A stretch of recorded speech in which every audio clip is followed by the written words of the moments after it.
everybody, and welcome to the Indianapolis Motor Speedway. It is Carb Day. It's the final practice session ahead of the 107th running of the Indianapolis 500. For the first hour of this session and a 2-hour practice, it's going to come from IndyCar's radio network while we cover Formula One. Over to IndyCar radio network with a look at the track. Thanks, Alex. Good stuff. Blue skies and sunshine, certainly the order of the day. And Davey, knock wood. I think all in all, we could have asked for a better scenario weather-wise throughout the course of this month. Well, you know, when the week started, or the 10-day forecast, when it was 10 days away, it showed really hot, like 85 degrees. Yeah. It's going to be so.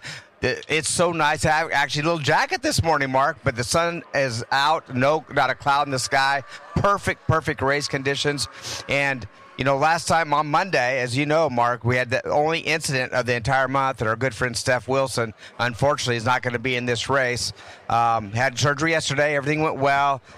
He's keeping his head high, and you know, we're going to miss him in this race. But this big story on bump day, what was it? Graham Rahal not making this race. And I just give kudos to Honda and Chevrolet, both those engine manufacturers coming together to allow a Honda driver basically get in a Chevrolet car to fill that seat of Steph Wilson, and Graham Rahal's back in this show. Well, I think it speaks to the mutual respect that exists between Bobby Rahal and Dennis Reinbold as well. Two guys that have been doing it a long time, know each other well. I mean, you know, Graham has driven for that team in the past, and, you know, there were a lot of names thrown around out there that made sense. But, boy, I think if for no other reason, I think the thing that I saw as a positive is simply the way Graham conducted himself after he was knocked out of the Indianapolis 500. What a display of class and sportsmanship. No question about it. It brought as I said, I think I even tweeted out, he has just gained so many fans because of the way he reacted to him not making the biggest race in the world. Obviously,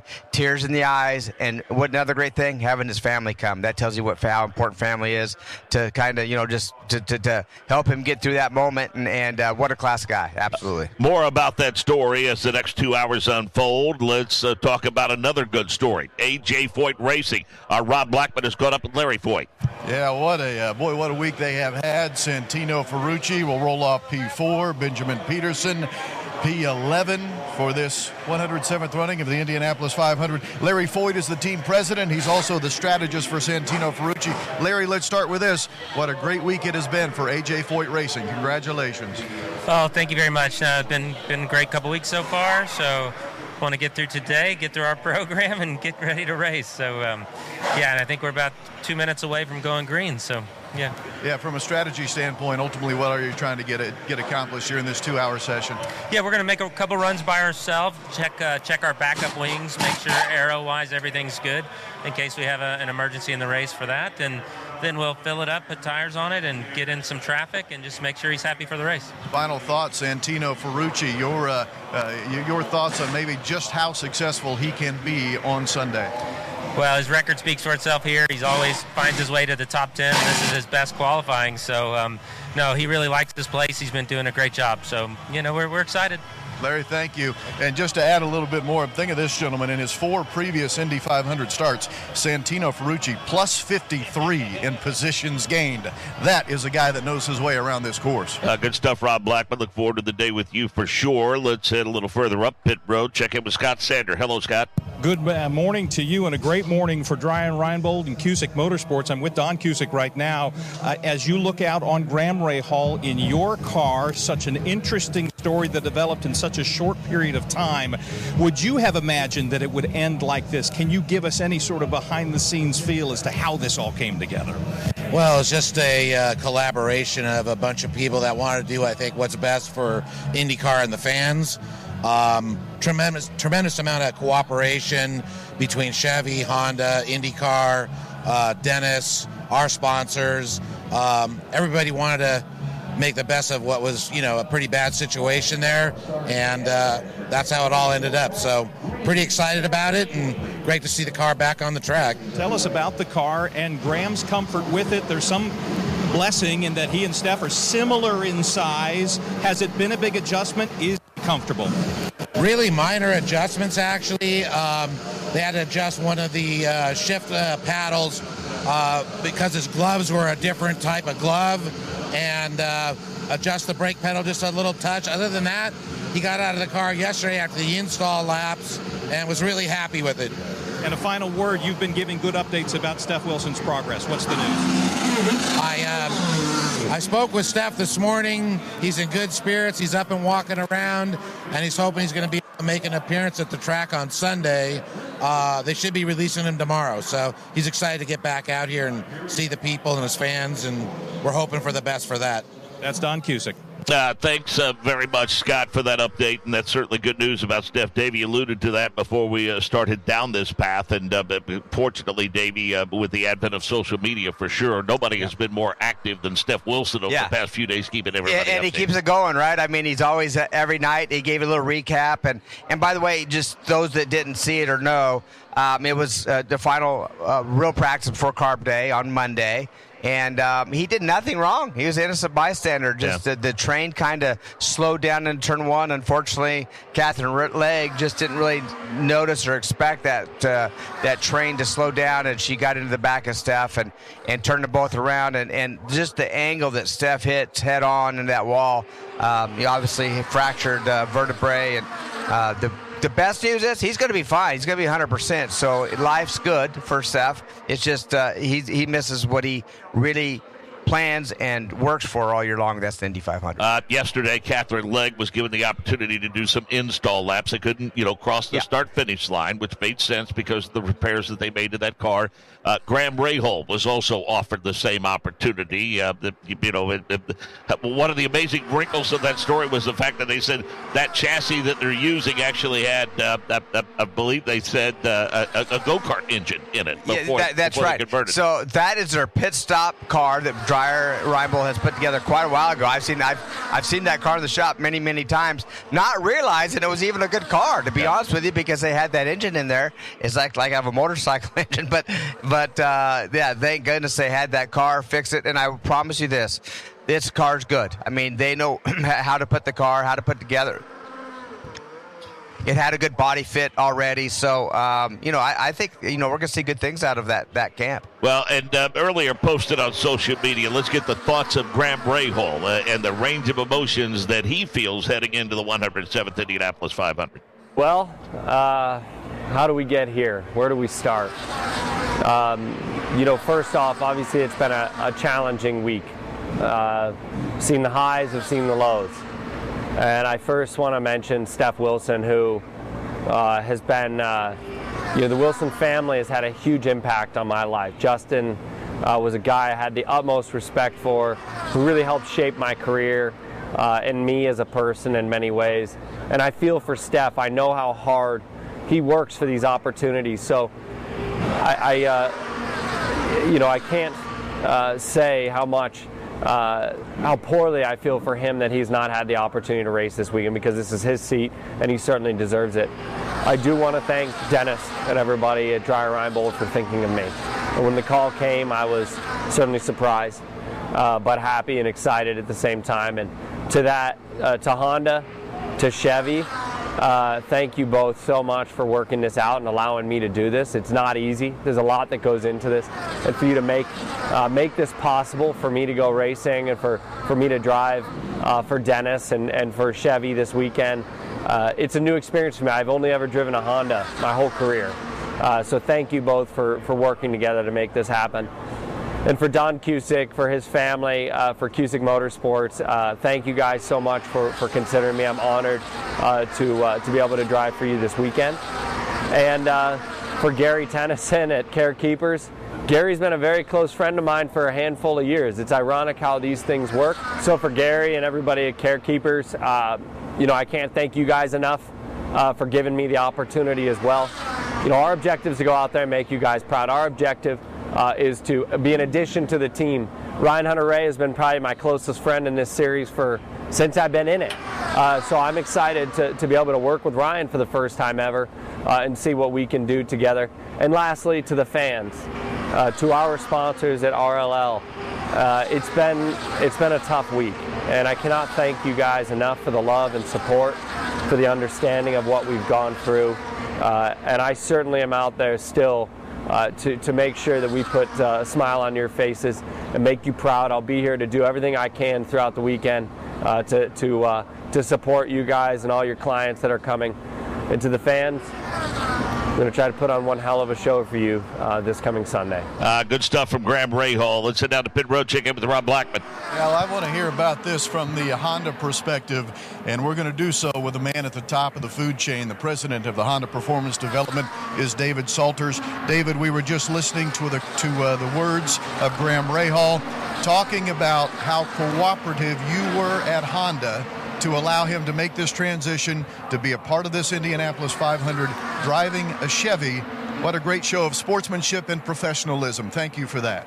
Well, no, thank you. And pretty easy decision. This is the Indianapolis 500. It's the greatest race on earth. And, Graham works immensely hard to get where he is and is very talented. So, and it's been a Honda drive forever. We need to support him. But actually, it's a sport in the end. And of course, as manufacturers, we're trying to compete, which adds to the spectacle. And it also enables us to train our people, etc. But it's still a sport. And, it's pretty easy. We have our own values and we want to be sporting. So it sort of transcends, especially Indy 500, it transcends that. So let's get Graham in the show, and that's a pretty easy decision. And we're adults. Let's behave like adults as well. So well, and from reading your press release, which came out with some quotes from you earlier in the week, I thought maybe the one quote that, and I'll paraphrase here, but that got me probably the most inspired was the fact that at the end of the day, this is what is best for the fans. Yes, exactly that. People pay with their own money to watch this, support us, so we need to be very respectful of that. The fans are everything. That's why, they make everything. So we got to help.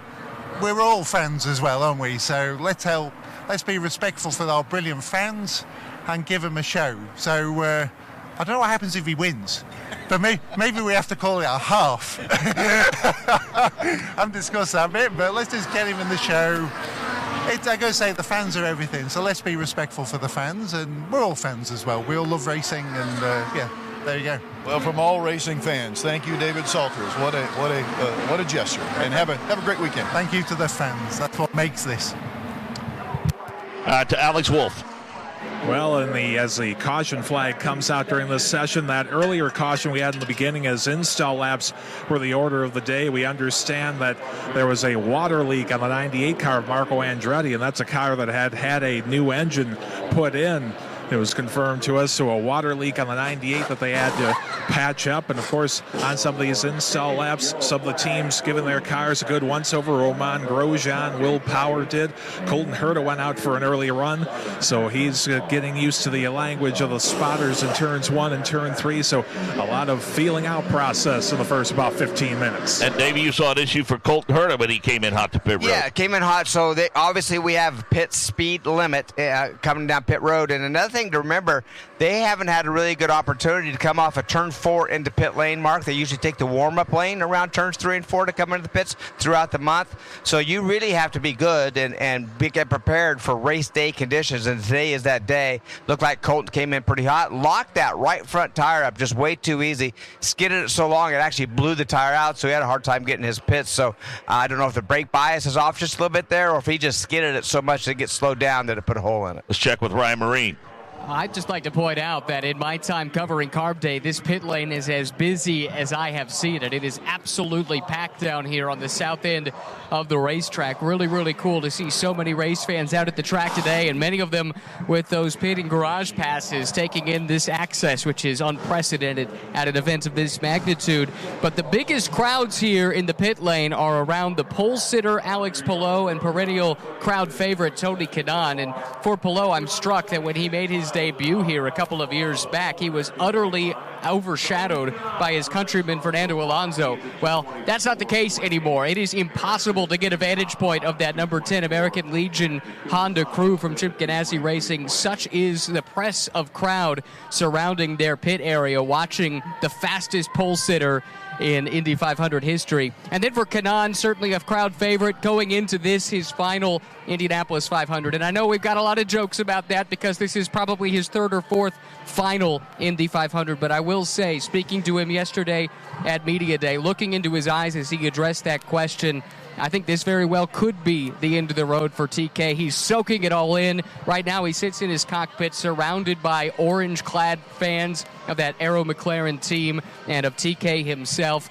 just trying to take in perhaps his final carb day as an IndyCar driver. Thank you, Brian. Look forward to the call all throughout the course of the weekend. And around the course, our turn announcers have settled in, and we'll kind of get things ready from our perspective for race day as they head across the yard of bricks, pointed south into turn number 1. They'll come into the view of Nick Yeoman. Yeah, really looking forward to watching how this carb day shakes out, Mark Janes, as thousands and thousands of race fans have packed in. Not only the upper deck looking down on the racetrack, but those underneath my basket here in turn 1. Lots of folks jacked up and ready to go, excited for a carb day and excited for race day. Turn number 1, of course, very familiar. You got that canyon effect of these drivers as they arc it into the corner and let that car streak out as wide as possible to keep it off the short chute wall. It is a spectacular view, though, Mark. We're excited. Hope this yellow doesn't last very long. I think we're all excited and ready to call some cars here around the Indianapolis Motor Speedway on this beautiful carb day in Indianapolis. Looking forward to it for sure, Nick. Thank you very much. And as they clear Nick Yeoman, they come into the view. A new location.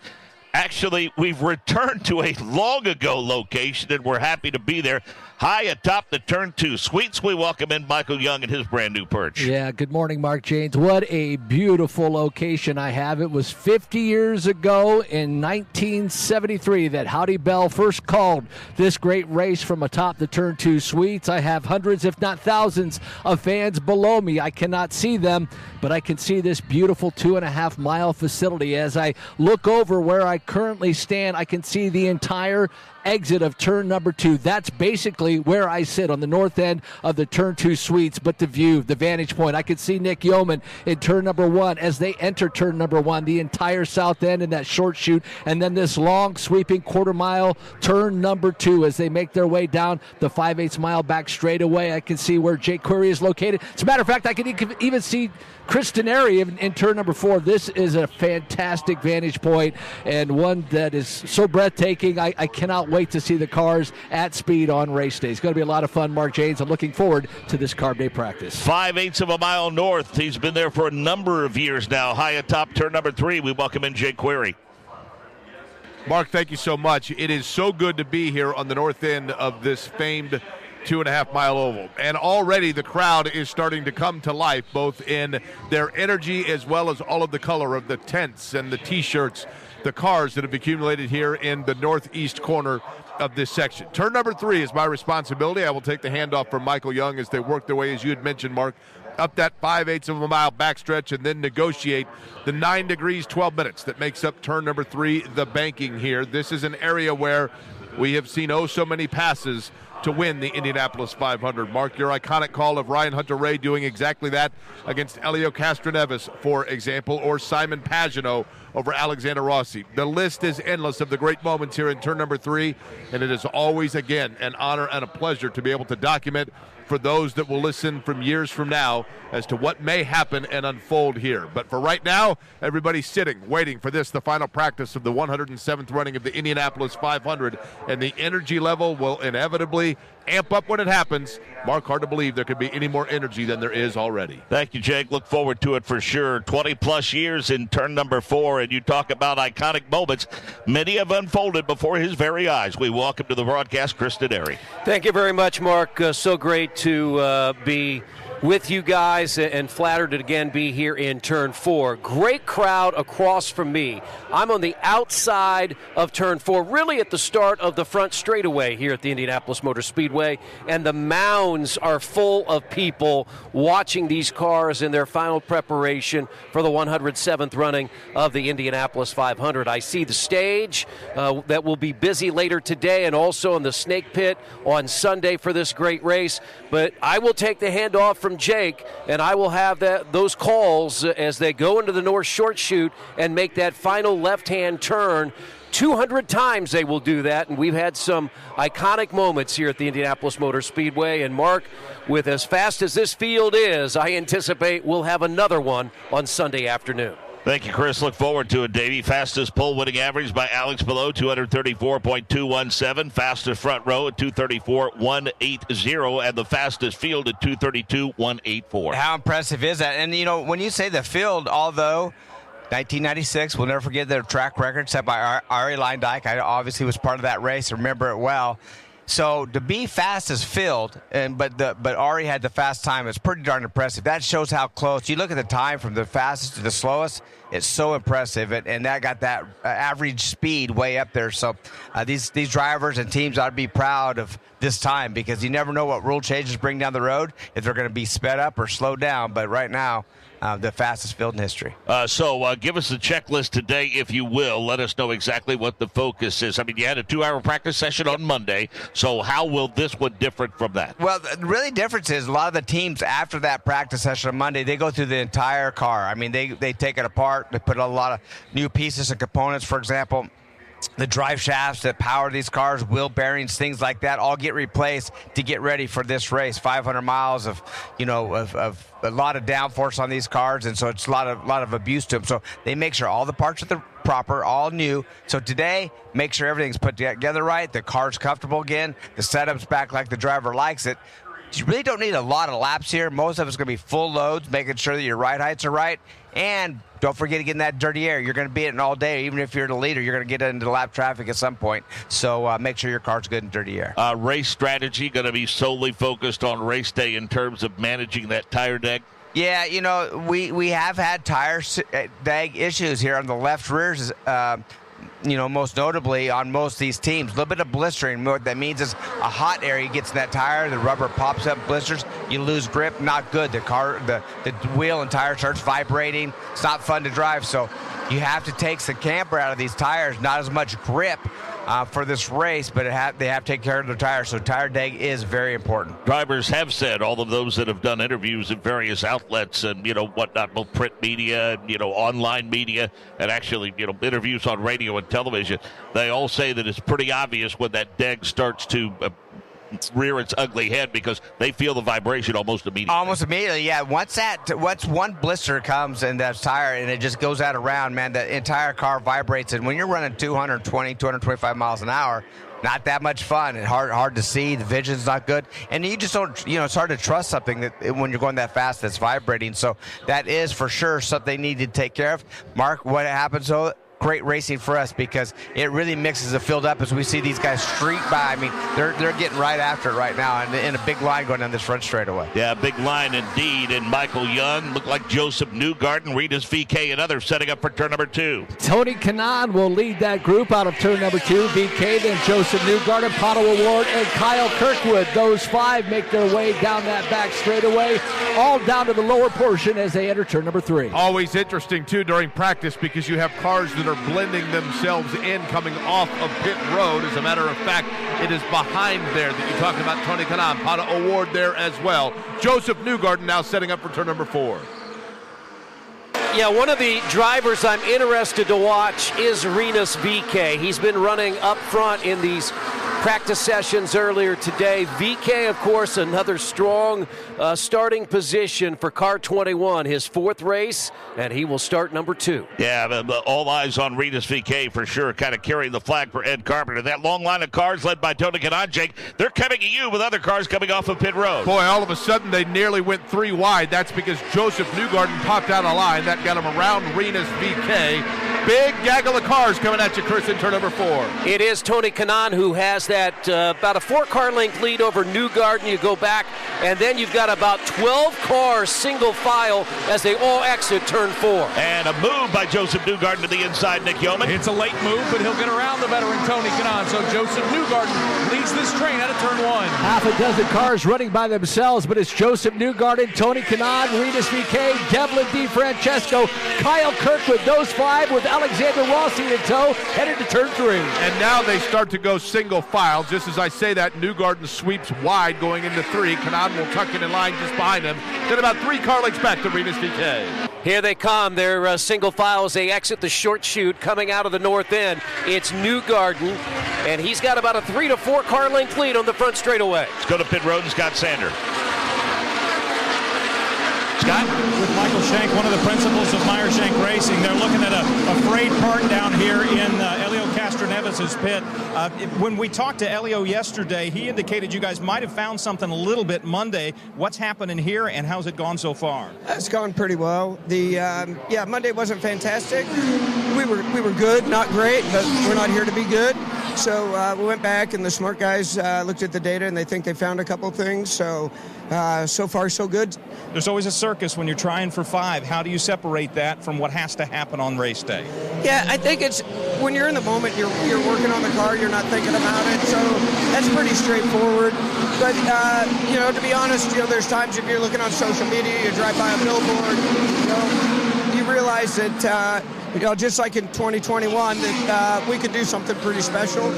But we don't do anything different because of that. We've all done this a bunch of times. So just about almost business as usual. He wants to win this race again, gentlemen. Davey, we're seeing 3 wide stuff already.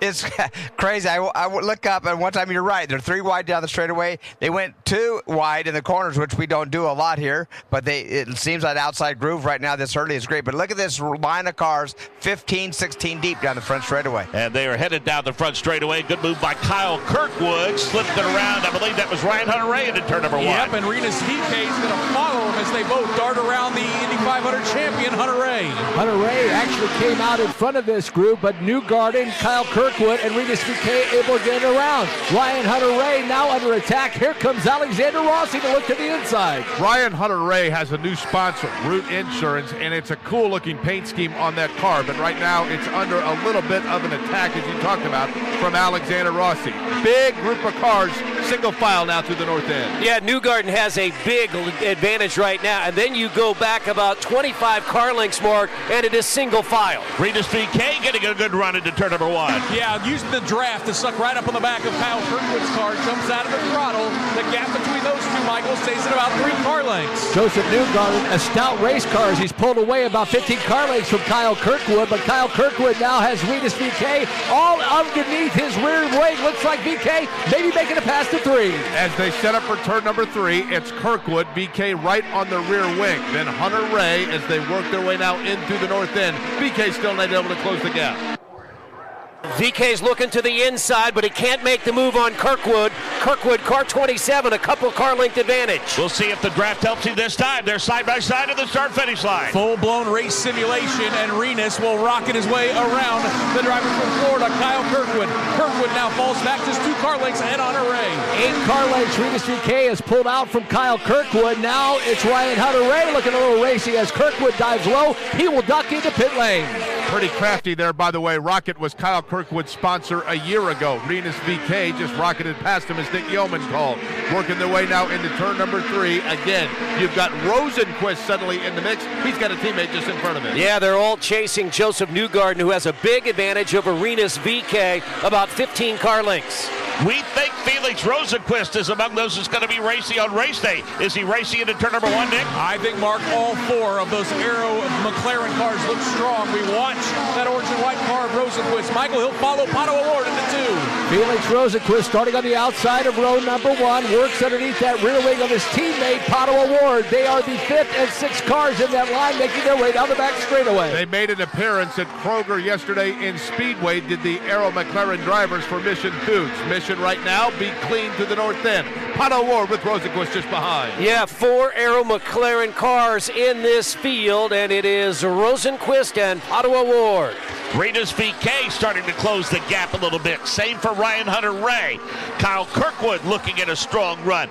David Malukas kind of all by his lonesome, Nick Yeoman, into turn number 1. Yeah, he's ahead of Benjamin Peterson into turn number 1. Of course, a year ago, Michael, David Malukas tried to avoid a big incident. He crashed on Carb Day 1 a year ago. And how will he do this month of May? Well, we will find out. David Malukas didn't have a car, fought his way into the field. He'll be low on the back end. Benjamin Peterson 3 car lengths behind. Interesting, Alexander Rossi decided to go down to the bottom line. He now works his way into turn number 4. Chris, take a look at Colton Herta as well. He is in the middle of the groove now between 3 and 4. We're going to go to the front straightaway. VK has made the pass. Looks like a strong move. Maybe Joseph Newgarden lifted a little bit to let the traffic go in front of him so he can work on dirty air, Nick. Yeah, they'll be lifting today, maybe not so much on Sunday. VK leads the train into 2. VK 3 car lengths over the 2014 champ Ryan Hunter-Ray, but thus far, Jake Query, Joseph Newgarden has had a rocket ship. He has the machine of Alexander Rossi right behind him. Yep, they work their way now entering turn number 3. It is Newgarden who has looked very good behind Hunter-Ray. Rossi just behind him. They're evenly gapped between 3 and 4. It is VK, makes the exit out of turn 4. He's got about a 3-car length advantage, and he was going to swing wide. He went down pit road. He's back on the straightaway. Dixon Canapino, Grosjean, Kirkwood among the top 5. We'll go a little further back, see the Penske teammates working together. Will Power to the high side of Scott McLaughlin. All those Penske cars starting in the middle of the field. Michael, very important for them to run in traffic. Will Power leads Scott McLaughlin through the short shoe. Will Power about 4 car lengths ahead of his teammate Scott McLaughlin, and then it's the drive for 5 driver Elio Castroneves in front of Will Power. Will gets a big charge out of turn number 2, closes in on Elio Castroneves. Easy to tell McLaughlin's car color, that yellow Pennzoil. It is behind Will Power, the red and black machine. Both of them now very clean. Whoa, they're going to go side by side a little further back into turn number 3. Chris, things are getting a little racy. Yeah, Jake, that was a pass made in the short chute as those 2 cars are coming down the front straightaway. A lot of cars deciding to head to pit road, Davey Hamilton, and there are a handful of cars out there, like Takuma Sato for one. We've not seen him run in traffic much yet. Yeah, we have not. You're exactly right. He was looking for speed all month long, but right now he has to. We know he could win this race with that Ganassi car. We've seen another Ganassi teammate, Ericsson, won this race last year. He had a little body panel loose on that the side pod, front of the side pod, was flapping around, not cinched down very good. He's now coming back on pit road. Dixon, Power, Canapino, Grosjean, Kirkwood, the top 5. Below, Daly, Harvey, Award, and Kanan, the top 10 to Alex Wolf. Well, listening on the radio to one of the one-off teams for Dreyer and Reinbold Racing, the 2014 champion of the 500, Ryan Hunter-Ray, and he got on the radio at one point a few laps ago and almost sounded like one of our turn announcers saying, "Whoa, there's a big pack up there," and he was then coached through it as he diced up there and was also asking his timing stand to remind him about the fuel number. They were trying to coach him on that as they tried to tune things in. Meanwhile, also in my section, 2019 winner Simon Pagano having that car going to once over as he's come in. They look like they are making a front damper adjustment as they've taken the front cover off the number 60 Sirius XM AutoNation Honda. Dixon, Ericsson coming to pit road. A lot of activity on pit road. In fact, let's check in with Ron Blackman. Yeah, that includes Connor Daly, who is currently running in the top 10. Rear spring adjustment for Connor Daly. 2 rear spring adjustments actually on the back end of this car for Connor Daly as he's brought it in for some short work. He'll be back out on the track shortly. In terms of those spring adjustments, Davey, that's a key element certainly to being fast here. Yeah, it really is, but it's unfortunate that they're messing with that. Usually the cars are pretty set for the race. You got his teammate VK starting second in this race, just nearly missed that pole position. Seems to be pretty racy out there, doing some passing. We've seen him go by Newgarden, so doing a rear spring change is probably not ideal at this point in Carb Day. Ryan Marine. Got a chance to chat with a driver who very well could be on track at Carb Day 2024. That's Kiffin Simpson, currently an Indy Next by Firestone, but a Chip Ganassi Racing development driver. And you've been on the headset here this session listening into defending champion Marcus Ericsson. What have you heard? What are you learning here as you aspire to be in his position one day? Yeah, so far in this session, it's just been a couple yellows and making sure that the car's all ready. Just leaving the pit now after checking something. So not sure exactly what was loose there, but something I think they saw on the TV. It was not looking right, but all good now, and we're going to go do some laps. What do you make of this? Indy cars going 225, 230 down the straightaways. Does this look like something you want to be a part of? Yeah, for sure. I can't wait to be a part of it someday, and it'd be great to be a part of it with this team because they're just incredible. Tell us how your season in Indy Next by Firestone is going. The season started off a little bit rough, but it's going a whole lot better now. We just got my first podium here at the Indy GP. And I'm really looking forward to the next race in Detroit. We'll look forward to seeing you there. We'll let you hop back on the headset. As you heard Kiffin allude to, Marcus Ericsson has made a couple of calls to the pit lane. The team noticed there was something with the bodywork that was a little bit loose. They went over the wall, tightened some bolts down, and everything seems to be ship-shape now for the defending race champion. Thanks. Good stuff, Ryan Marine. And again, Dixon, Power, Pillow, Canapino, Grosjean, Kirkwood, Daly, Harvey, O'Ward, Kanaan, top 10. Question is, Davey, you think this 227, 226, how attainable is that? I mean, will that be the course of the day? Or maybe will we see that early on and then again late? Yeah, I think when everybody's like maybe the start of the race, everybody's on fresh tires, they get spread out just a little bit. We may be able to see those times. We see Ryan Hunter-Reay got black flag for some reason. Going to be interesting to see what that's for. But I would say close to that, we could see some fast times out on race day. So far, minute 23 left in this session. And again, Dixon, Power, Pillow, Canapino, and Grosjean at the top 5. Davey, thoughts and impressions of you talking to these race strategists, people managing these pit stops and this tire wear? I mean, what are they looking at in terms of the number of stops on race day? Well, I think you're going to be in that 6, 7, maybe 8 range. I got to do my strategy too, and I'll have it all set for race day. But it's all going to be about tire deg. How many laps can they go on these tires? Fuel, yes, we could make it on as few as 6 stops, but it's all about the tire deg right now. And we see another car coming in pit lane right now, locking those tires up. Never good to do that. And so that's nothing. Getting your brake by. You hardly use any brakes around here ever, Mark, by the way. It's just coming in pit lane. So getting these carbon fiber brakes up to temperature and getting them to work properly is a bit of an art. So we're seeing a lot of guys testing that as well. Well, to that end, they're going to want to be judicious with those tires, no doubt. Rob Blackman, how about an update from pit road? Let's visit with the president of Team Penske, and more importantly for this 2-hour session, the strategist for Joseph Newgarden. He is Tim Cindric. Tim, these first 30 minutes, what have we gotten accomplished? We've been able to go out and get some race tires ready for the event. But right now we're just trying to find a few balance changes. So go do 2 or 3 sets of tires here just to see the balance between each change that we do and see how it runs in traffic. What is the feedback you're getting from Joseph?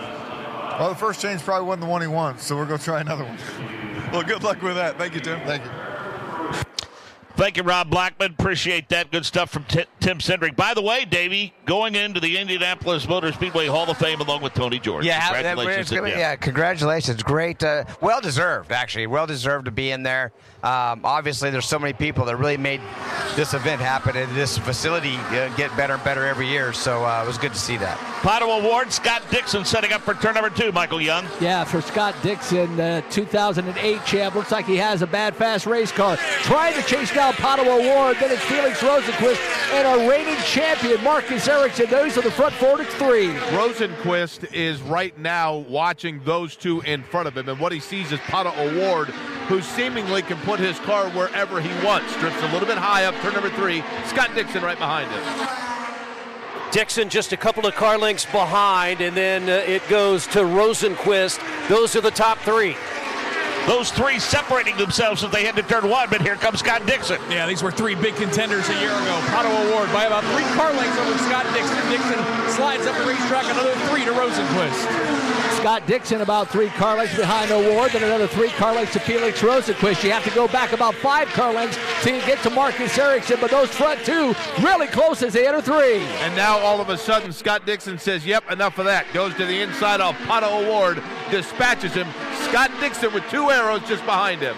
The 2008 winner has about a 5-car length lead as he exits turn number 4. Then it's Award, then Rosenqvist, then last year's winner, Ericsson. Update from Alex Wolf on pit road. And for Ryan Hunter-Reay, he was black flagged, and I came down and asked the crew the reason why, and some of them on the timing stand weren't sure, but I think we might know a reason why, and some members of the AMR IndyCar safety team were looking along with crew members. They have rags out there looking in the area of the gearbox for potentially some sort of a leak that there is with the 23 car. They're taking advantage while they're doing that to make a rear wing adjustment, but it looks like they're checking around that gearbox area. The engine cowling is off for some sort of maybe a leak or trouble with that 23 IndyCar. We are watching the defending race winner, Marcus Ericsson. Among those around him include Tony Kanaan. And Tony Kanaan, his farewell tour here at the Indianapolis Motor Speedway. TK chases Ericsson into turn 1. TK finished third here a year ago. Could better that by a couple spots. 5 car lengths. Ericsson beating Kanaan for the short shoot. For Marcus Ericsson makes his way through. You said Kanaan about 3 car lengths. Then it's Colton Herta and Connor Daly. Further back about 8 car lengths. David Malukas, Scott McLaughlin are all headed to 3. And they just went again with a change at the front as Rosenquist, I say the front of this pack around Scott Dixon. They work their way now into turn number 4. Turn number 4 sees Scott Dixon chasing Rosenquist, as Jake mentioned. Now Dixon into pit road. Rosenquist has the lead. Santino Ferrucci trying to get a little racy, but he sees Marcus Ericsson in his rearview mirror. He told Ryan Marine on Monday he feels like he can pass at will. He darted around Ericsson. Now, Michael, he's going to try to chase down Rosenquist. Shadows of what we may see on race day? Well, we will see. Benjamin Peterson, his teammate, will come out of the warm-up lane. Santino Ferrucci will track him down and swing to the outside. Yep, so Ferrucci says enough of that. Goes to the outside now. Santino Ferrucci next in his sights is Felix Rosenquist. Behind Ferrucci, it's Peterson, and then Marcus Ericsson. The red, white, and blue car for Santino Ferrucci, home for our troop Chevrolet, as he's coming down the front straightaway here at IMS. And we see Marcus Ericsson pedaling it towards the car of Benjamin Peterson. Now it looks like Colton Herta making a strong run into turn number 1. Devlin DiFrancesco running with him. Looks like Connor Daly is in the mix as well as they all trend their way to turn number 2.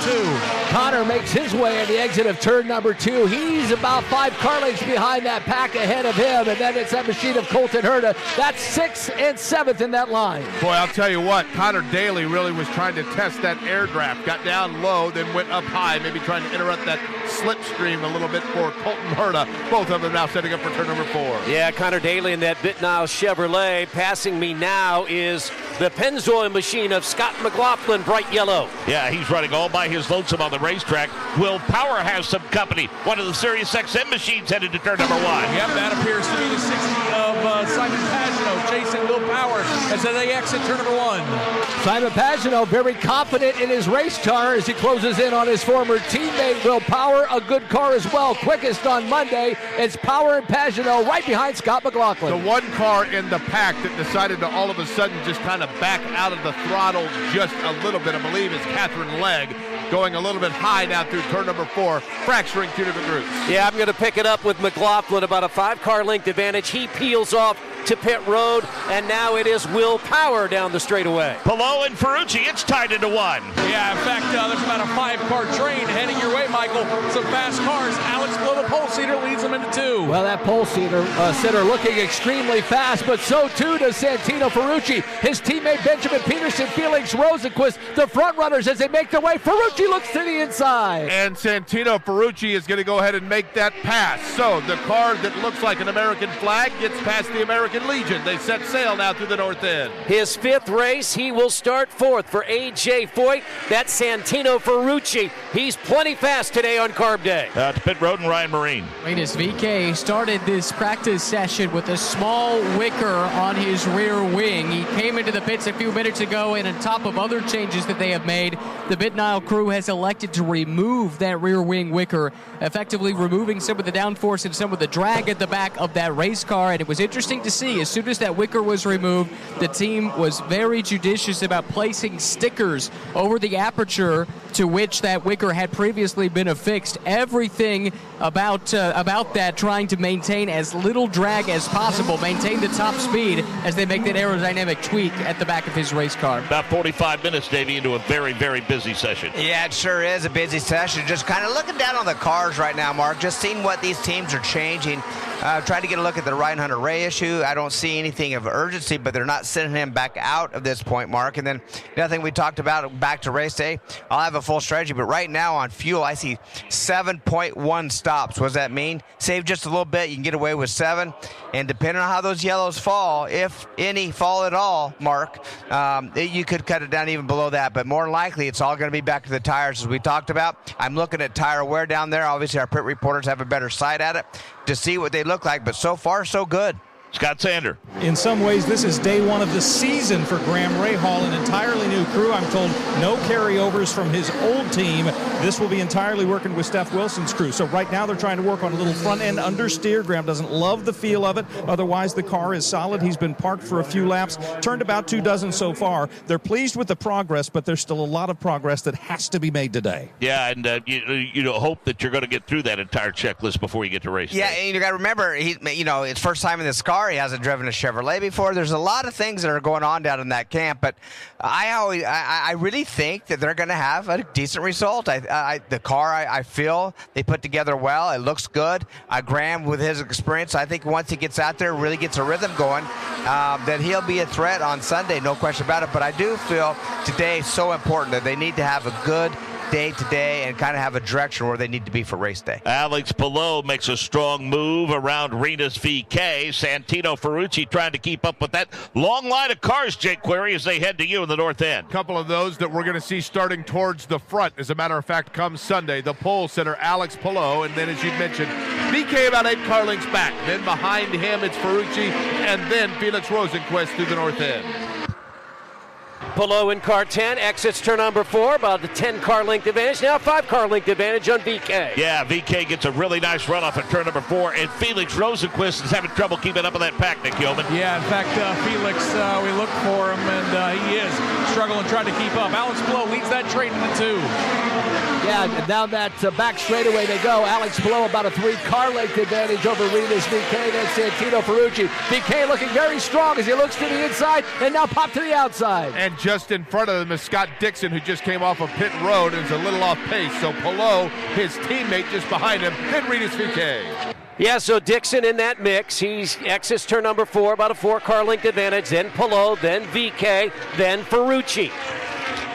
Scott Dixon moves over and lets Alex Palou go by. He'll take Rinus VK with him. Yeah, Dixon will fall to 3rd in line. 4th in line is Alexander Rossi.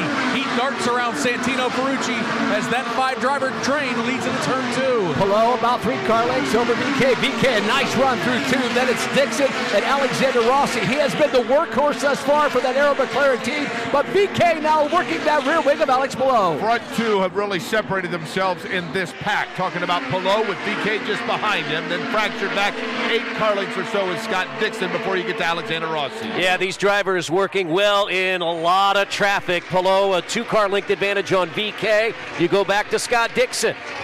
To Ryan Marine. Update for you, Davey, on that left rear tire situation. Just in my section of the pits here, which is only 8 cars, but of this group, I've only seen those blisters on 2 sets of tires, and the interesting common thread is that they are both from the Arrow McLaren stable. So Felix Rosenquist and Alexander Rossi. I would say on Felix's car, it was much more pronounced than on Rossi's at this stage. Yeah. But the caveat, of course, is we haven't seen a lot of long runs. We don't know how old those tires were when they went on the race cars. Yeah, well, sometimes too, if you wear a tire in, break it in, say even last week, doesn't have that many laps on it, usually cures that rubber, makes it a little bit stronger, makes it so where it shouldn't blister. So that's interesting that you see that, and that's a fast team. And that one thing you can do is you put more camber in the left rears, it just helps more grip in the back of that car, and it actually frees your car up going down the straightaway. So we know they have speed, but man, we have to make sure they have the longevity as well through a full run. Palou, VK, Dixon, Alexander Rossi. 4 cars headed to Jake Query in turn 3. Yeah, and as a matter of fact, the first one that's going to pop into my view and pop to the bottom of the racetrack is Rinus VK. That allows him to get around Alex Palou. Then behind him, it's Dixon. Then you wait just a second, and then it's Alexander Rossi. Yeah, Jake, it's been these 4 running in a pack. VK goes to the inside, sweeps back to the center of the track. Alex Palou looking for a strong run, goes to the high side toward turn number 1. Streaks around Rinus VK into turn number 1 to take the top spot with this train. Then it's VK, Dixon, and Rossi to the short chute. The pole sitter and the driver who will start in the middle of row 1. It's Palou, then VK, Scott Dixon, Alexander Rossi, Santino Ferrucci. That first 5 make their way to the midway point of the back straightaway. Practice does not a race make, but it looks like Alex Palou's got pretty good straight line speed. Behind him, VK, Dixon, then Rossi. You wait just a second before all of a sudden Connor Daly comes into view. Yeah, one of the things we've seen, the leader of these packs will sweep like he's going to pit road and then sweep back to the center of the track. That's where Alex Palou is right now. Regis VK going to take a peek to the bottom of Alex Palou as they head to turn 1. Thought better about making that pass, though. Gets right in line with Palou. Michael, I think he's going to try to set him up, the Dutchman, down the backstretch. The thing is, Nick, the wind is blowing in his face, so if he's going to make the move, he needs to tuck a little bit closer into that rear wing of Alex Palou. Regis VK's there. Nick, he'll look to the inside. Jake, here he comes. Yep, Regis VK is going to make that pass, and that wind is going to greet him in turn number 3 with Palou just behind him.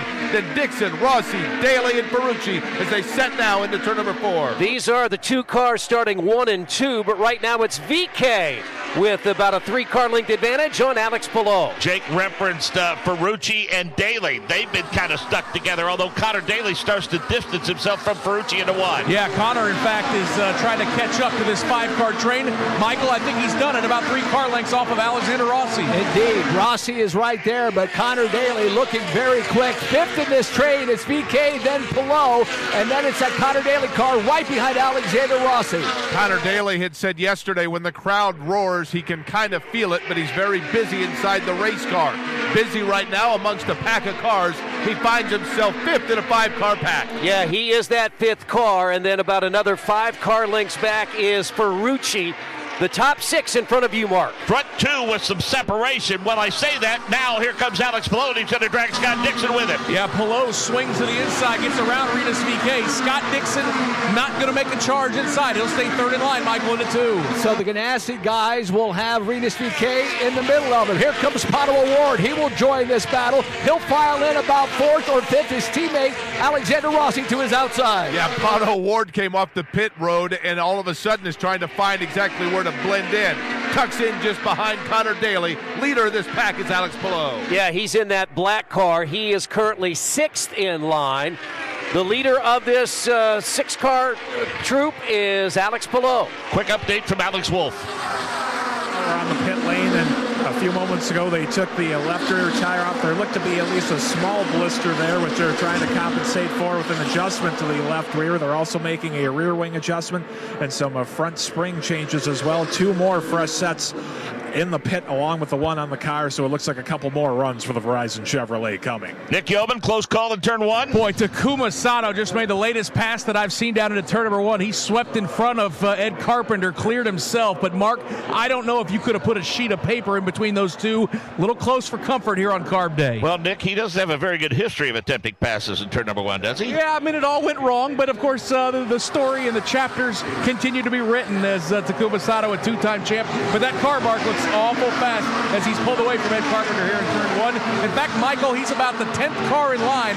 Sato trying to run down Erickson. Yeah, for Takuma Sato trying to show a little speed. The 4th car in that Chip Ganassi stable. Our reigning champion, Marcus Erickson, about 4 car lengths behind. But Sato really closes in, Jake Query. You know what's interesting? Sato, one of those names we haven't talked a lot about, but just in front of him, he was probably watching Rossi and Daly, the 2 teammates from the Amazing Race, trying to slip around and disrupt some air, Chris. Takuma Sato in the Deloitte Honda. He roars down the straightaway. About a 3-car length advantage in front of him, his teammate Marcus Erickson. And he gets takes a peek to the high side of Erickson. I don't think he can get there yet, though, Nick. Nope, a pair of Indy 500 champions. They're both trying to run down the second-year driver, Kyle Kirkwood, into turn 2. Yeah, Kyle Kirkwood is right behind Santino Ferrucci, and Kirkwood about 15 car lengths ahead of Marcus Erickson. And then Takuma Sato dips down low, closes in about 5 car lengths behind our reigning champ. At the front of this pack, Chris, take a look back at it again. Alex Palou just slipped inside of his teammate, Scott Dixon. Palou about a 4-car length advantage on Dixon. You go another 4 car lengths back to VK, Mark. Front 3 starting to gain some measure of separation. Matter of fact, the front 4 starting to pull away a bit, Nick. That's Rossi 4th in line. Yep, those 4 are Palou and Dixon and VK and Rossi as they dart their way to the short shoe. Race day? No, it's just carburation day, but it looks like race day. Alex Palou, his teammate Scott Dixon in tow. Then it's Regis VK and that machine of Alexander Rossi. Those front 4 check out into turn number 3. Read my mind because Michael, as Scott Dixon pops to the inside of Alex Palou. Chris, You want to say that means he's the race leader, then you remember, this is just a pack in practice. It is. It's great practice for us. You're right. You want to say he's got the lead? Well, he does right now. Out of 4, about a 4-car length advantage. Now there's almost 5 cars in this line now as Pato O'Ward has hit the button. Matter of fact, Santino Ferrucci tried to join the fray. Yeah, it's amazing. As soon as one guy makes a pass, Michael, it's like an accordion. They start to bunch up. It's now a 6-car pack into 2. Dixon, then Alex Palou, Rinus VeeKay, Alexander Rossi, Pato O'Ward, and Santino Ferrucci. They make their way down. It looks like Rossi looks to the inside. He'll go back to the middle of the back straight. Clearly, Dixon, Palou working on drafting and passing with one another. Let's take a look back just a little bit further.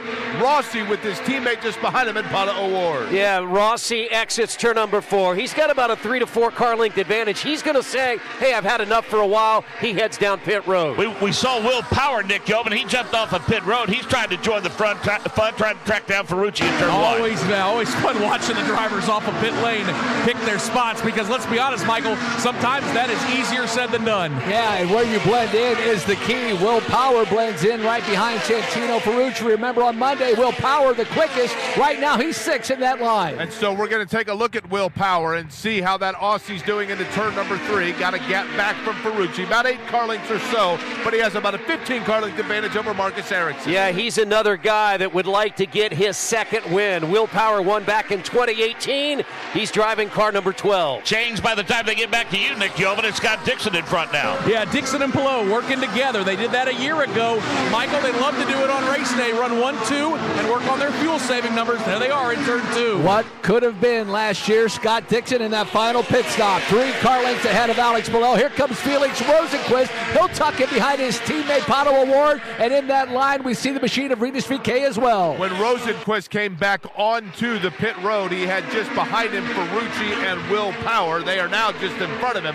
He finally gets back up the pace. Marcus Ericsson just behind him. Scott Dixon, the first car through turn number 4. He's led almost 700 laps in Indianapolis. And the car that's third in line has some company. Pato O'Ward to the inside of Rinus VeeKay. And Palou slipped around Dixon. So the train looks a little different now, Michael. It's Palou, Dixon, O'Ward, and then Rinus VeeKay. Yeah, and then we have Will Power right behind that machine of Santino Ferrucci. Santino Ferrucci will be 5th in that line. We'll look at Will Power, looks to the inside, now swings back to the middle portion of that back straightaway. Yeah, Power's going to tuck in just behind, again, the 6th car in this pack, directly behind Santino Ferrucci. Then it's Rosenquist, followed by Kirkwood. Rinus VeeKay is the 4th car in that train. Leading the pack out of 4 is Palou. Alex Wolf with an update on Colton Herta. And as we're about halfway through this session, Colton Herta making some aggressive adjustments. Looks like rear springs and also total front damper change. Shocks and springs, they have everything buttoned back up. The Gainbridge Honda should be back out at the Speedway soon. And Jake Query, take a look at Scott Dixon trying to get a strong run on Alex Palou. Now they've reached the midway point of the backstretch. And again, you've got to assume these two are working on exactly this. Setting up for the turns, Palou with Dixon just behind him, 4 car length advantage.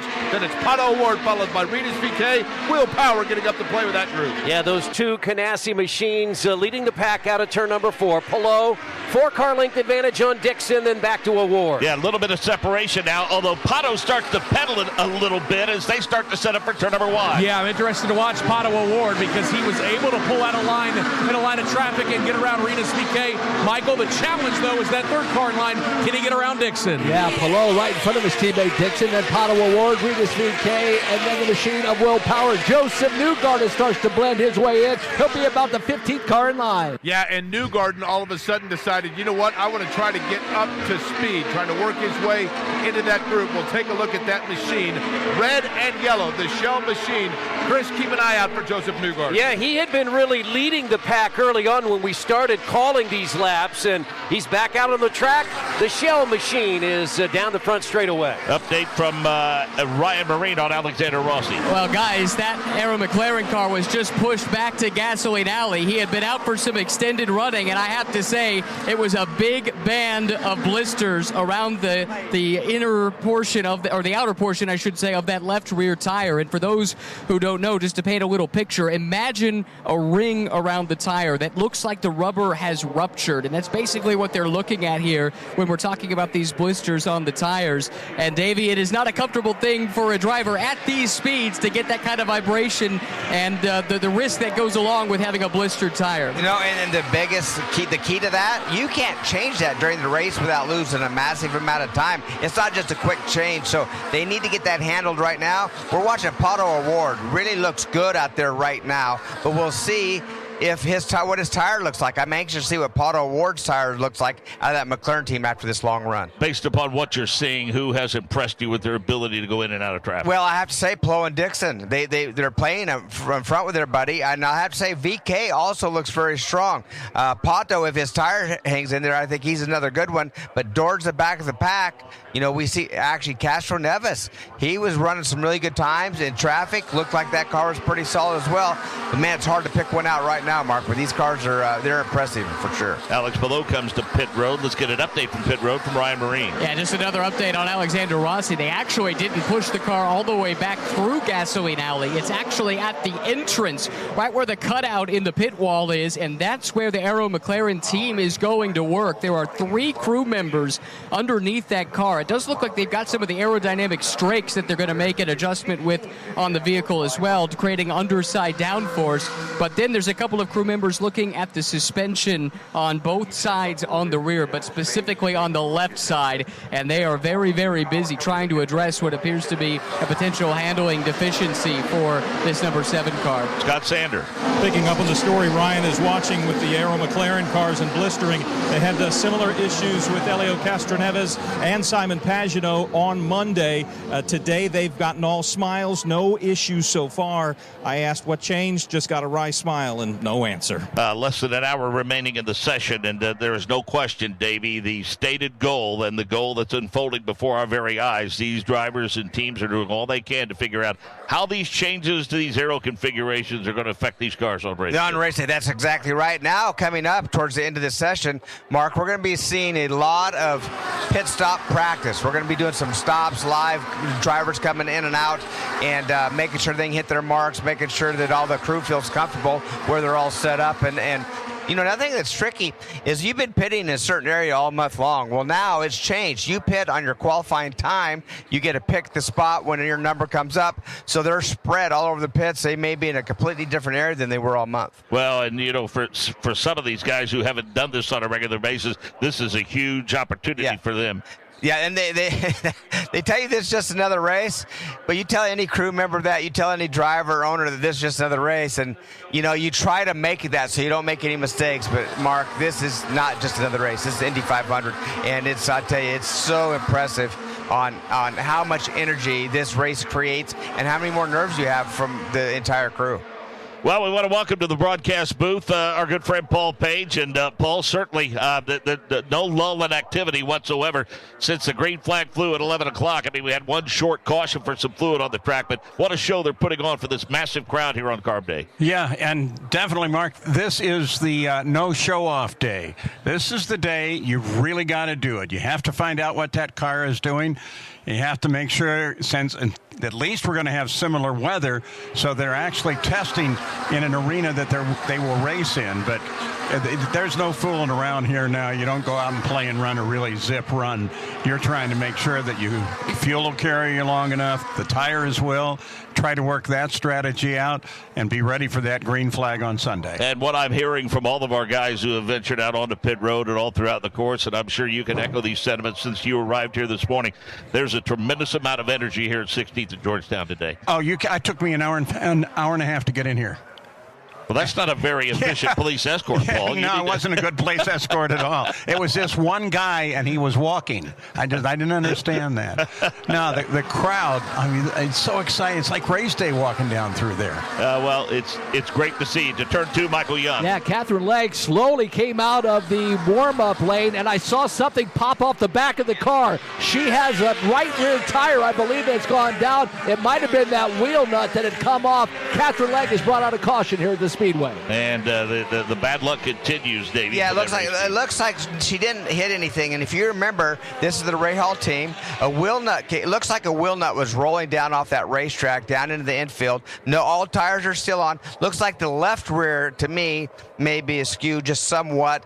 And it's a good thing she got it slowed down. That tire didn't come off. You can remember a few years back, Graham Rahal, we felt he was going to win the race, Mark. Had a wheel nut come loose as well, coming through turn 2, same area. But his wheel came off. And as a matter of fact, it's showing right now kind of what's going on there with Graham when a wheel nut came off. Well, Graham's turning laps at 2:22.5, Davey, and he's getting a lot of work into that car. He's turned 42 laps. Yeah, got 42 laps, a little over. That's almost 2 runs as we watched the replay from a few years ago when Graham's wheel came off. And like I say, we thought he was going to win the race. Now we need to figure out what's going on there. That team does, because if that's the left rear came off loose again, we'll figure out, they got to fix that problem. Sato, Dixon, Power, Palou, and Kirkwood the top 5. Canapino, Herta, Grosjean, Newgarden, and Kanan the top 10.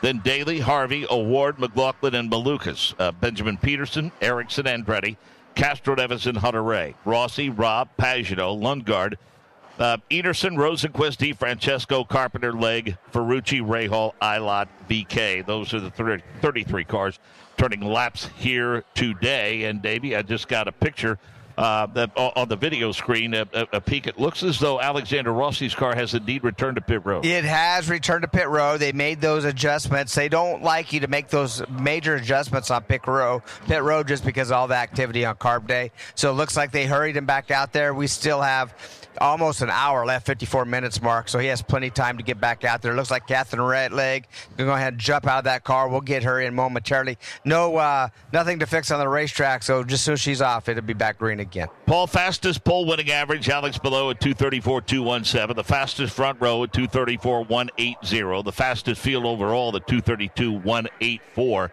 But, boy, from first to last, I've said over the past 3 or 4 years with the conversations that I've had with media outlets all across the country that, the question oftentimes comes to mind, what's wrong with this driver or what's wrong with that driver? And, Paul, I don't think necessarily anything's wrong with anybody. I mean, we had a series champion last year, Paul, that won a series championship by winning one race in Detroit. That gives you an idea of just how ultra-competitive the series is. I'm sorry. That's right. It's so close. And then you look at what is happening out there right now. And I look down that list. I hope you see the same. I see at least 30 different potential winners, if not 33. Yeah. And these folks are flying. Yeah, for sure. And that's the beautiful thing about this, that we've seen it over the years, Paul, that, while certainly starting up front gives you a great opportunity, at least early on in the race, to kind of separate yourselves from the pack a little bit and helps your race strategy throughout the course of the day. But boy, with cautions figuring into the mix, Paul, and all the other variables, I mean, no matter where you start, you got to feel like you've got a shot. Well, exactly. And as Davey probably brought up before, we're not just looking at a fuel strategy. We're not looking to get to like lap 30 off the green flag.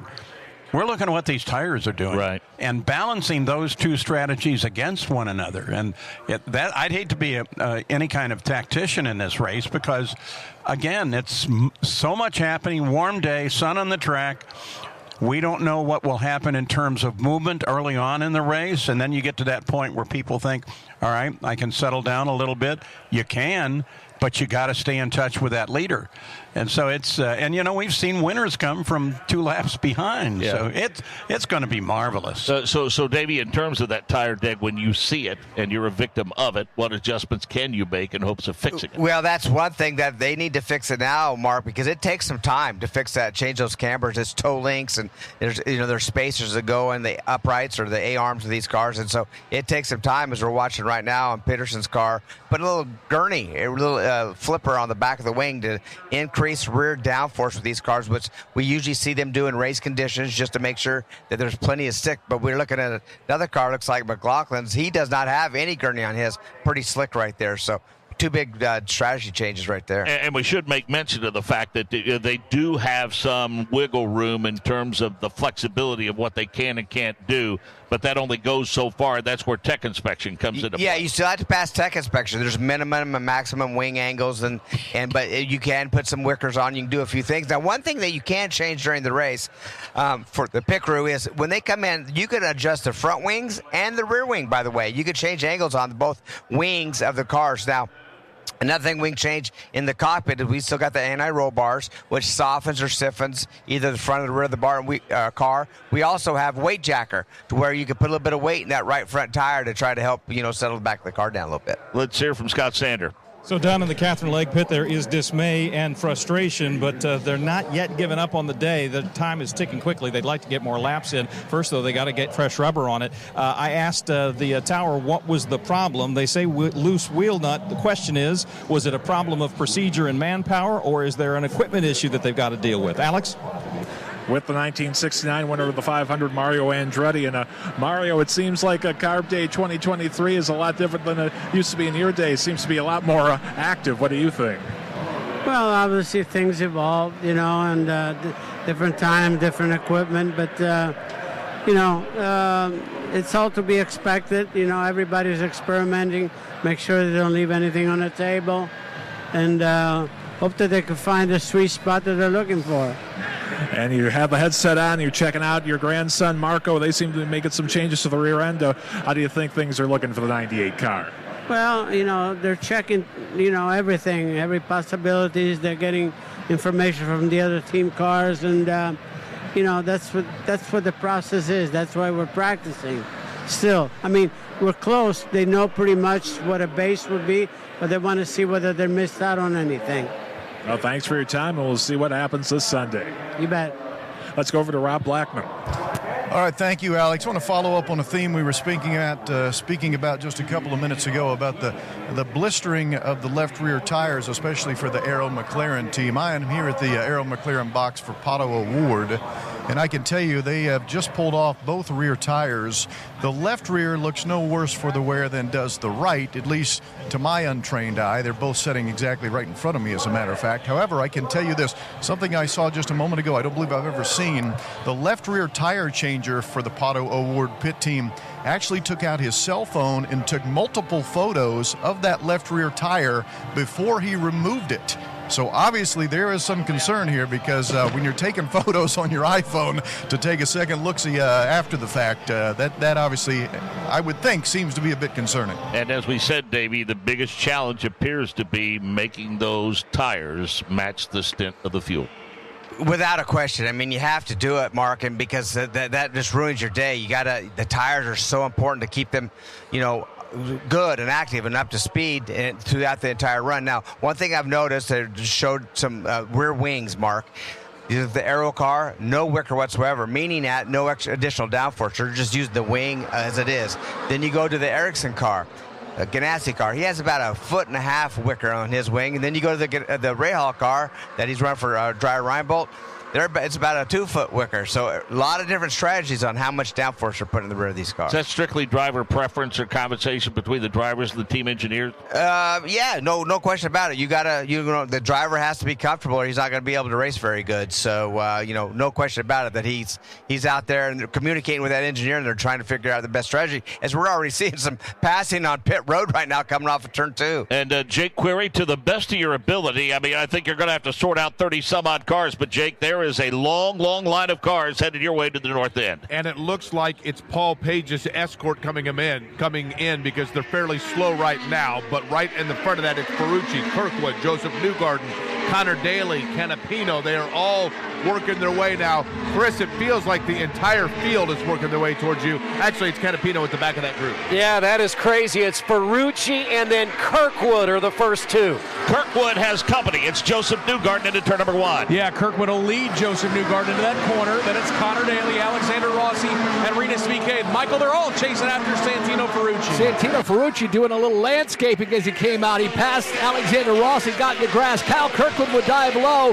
He will come back down to pit lane. Joseph Newgarden now trying to close in on Ferrucci. Yep, so Kyle Kirkwood is going to tuck in behind Joseph Newgarden. Ferrucci, Newgarden, Newgarden. Then it's Kirkwood, Connor Daly, an American quartet into turn number 4. Connor Daly has his sights set on Kirkwood. He looked low coming out of the short chute. He'll go high. Kirkwood hits the pits, so it's now Daly, the third car. And he has coming to his high side. Looks like Alexander Rossi's got his issues sorted out, Nick. Yep, Rossi zips around Connor Daly. Those are two good friends. They'll chase after Ferrucci, and now Newgarden leading that trade into 2. How impressive has Joseph Newgarden been? He will get around Santino Ferrucci 5 car lengths, then it's Rossi. But we see one of the machines pop out as I believe that's Alex Palou, Jake Query leading this field. Whoa, I'll tell you what, we just saw some grass fly up. Alexander Rossi decided to turn that Aero machine into a Toro. He went very low into turn number 3. It is Joseph Newgarden exiting turn number 4. He's 4 car lengths behind Palou. Then it's back to Rossi, who's the third car. Newgarden with a run on Alex Palou on the start-finish line. Yeah, Palou's the car that just exited pit lane. Newgarden scoots right around him, so it's Newgarden, Palou, then Rossi pulling off a Hunter Ray-like pass, Michael, down the backstretch. Joseph Newgarden will start this race in the middle of turn number 5, but racing like he's on the pole. Callum Ilott will come in, so it's Joseph Newgarden that will lead Alex Palou, and now Alexander Rossi down the back straight. The sky above has currently a blimp, a plane, a helicopter, a drone, not a cloud, and everything above getting a heck of a view as Joseph Newgarden sets sail now into turn number 4. Joseph Newgarden about a couple of car lengths behind Alex Palou in that shell machine, as Palou a 2-car length advantage. Santino Ferrucci making a strong bid to reel in Alex Rossi, but a move in front of them. Yeah, they're both going to watch Joseph Newgarden make another pass. He'll get around Alex Palou. Rossi third in line, Ferrucci fourth. Kyle Kirkwood now back on track, and Joseph Newgarden will catch him by the time they make their way into turn number 3. It's Alex Palou, Alexander Rossi, and then Santino Ferrucci. So is Newgarden letting the world know, don't worry about where I'm starting. My car is pretty darn good. He's got the pole sitter, Alex Palou just behind him, then Alexander Rossi and Ferrucci into 4. Joseph Newgarden would love to win this race. Best start, second in 2016. Best finish, third in 2016. Gainbridge machine of Colton Herta getting racy. He goes to the inside of Santino Ferrucci. Yep, everybody darting around as Colton Herta, a late pass. He'll get by Ferrucci. That'll stack things up. Ferrucci and Connor Daly in the short chute. And Andretti Autosport been quiet this month of May, but Colton Herta is starting to rattle some sabers as we see Scott McLaughlin now trying to blend in. Looks like he'll tuck in right behind his teammate Newgarden. Guess what, everybody? We get to do this 200 laps on Sunday, and it's for real. Hope you'll join us, won't you? Alex Palou, Newgarden just behind him, Rossi just behind that group. Out of the short chute on the north end, they make the left-hand turn. It's Palou, Newgarden, Rossi, and then about 10 car lengths back to McLaughlin. Joseph Newgarden pulls up on Alex Palou at the start-finish line. He's able to pass our pole sitter with ease. The problem, Michael, he starts 17th on Sunday. How is Team Penske going to get that car into the lead group? Well, if he does get to that lead group and gets around, he will be awfully dominant as he gets about a 3-car length advantage over Alex Palou. Palou starting to close back in on that rear wing. The 2 race down to 3. And now Alex Palou jumps to the inside of Newgarden and makes the pass heading into turn number 3. Rossi now will be the next to try to reel in that shell machine. Palou had the lead the last time they came through here. He now has a 3-car length advantage on Newgarden, and again another 10-car lengths back to Rossi. Newgarden with another good run. They go side by side to the start-finish line. I mean, every half a lap they can get a run and trade that top spot. Newgarden clears Palou with ease out of turn 1. It'll be interesting to see what that 3rd car line can do as Alexander Rossi has turned the most laps. We talked about his issue with tires. He's about 10 car lengths behind Alex Palou. See Colton Herta drop down, but Alex Palou looks to the inside of Newgarden. Palou is going to make that move on Newgarden. Taking a look just a little bit further back, it was Colton Herta that decided to get very, very low, exiting turn number 2. Remember the interview we had with Tim Cindric? He said Newgarden was not happy with his first stint. I think he's got to be pretty happy right now. Strong run out of turn number 4 for Joseph Newgarden, the shell machine to the inside of Palou. And I've been watching. He's not quite able to clear him by the start-finish line, but easily gets him to the entrance of turn number 1.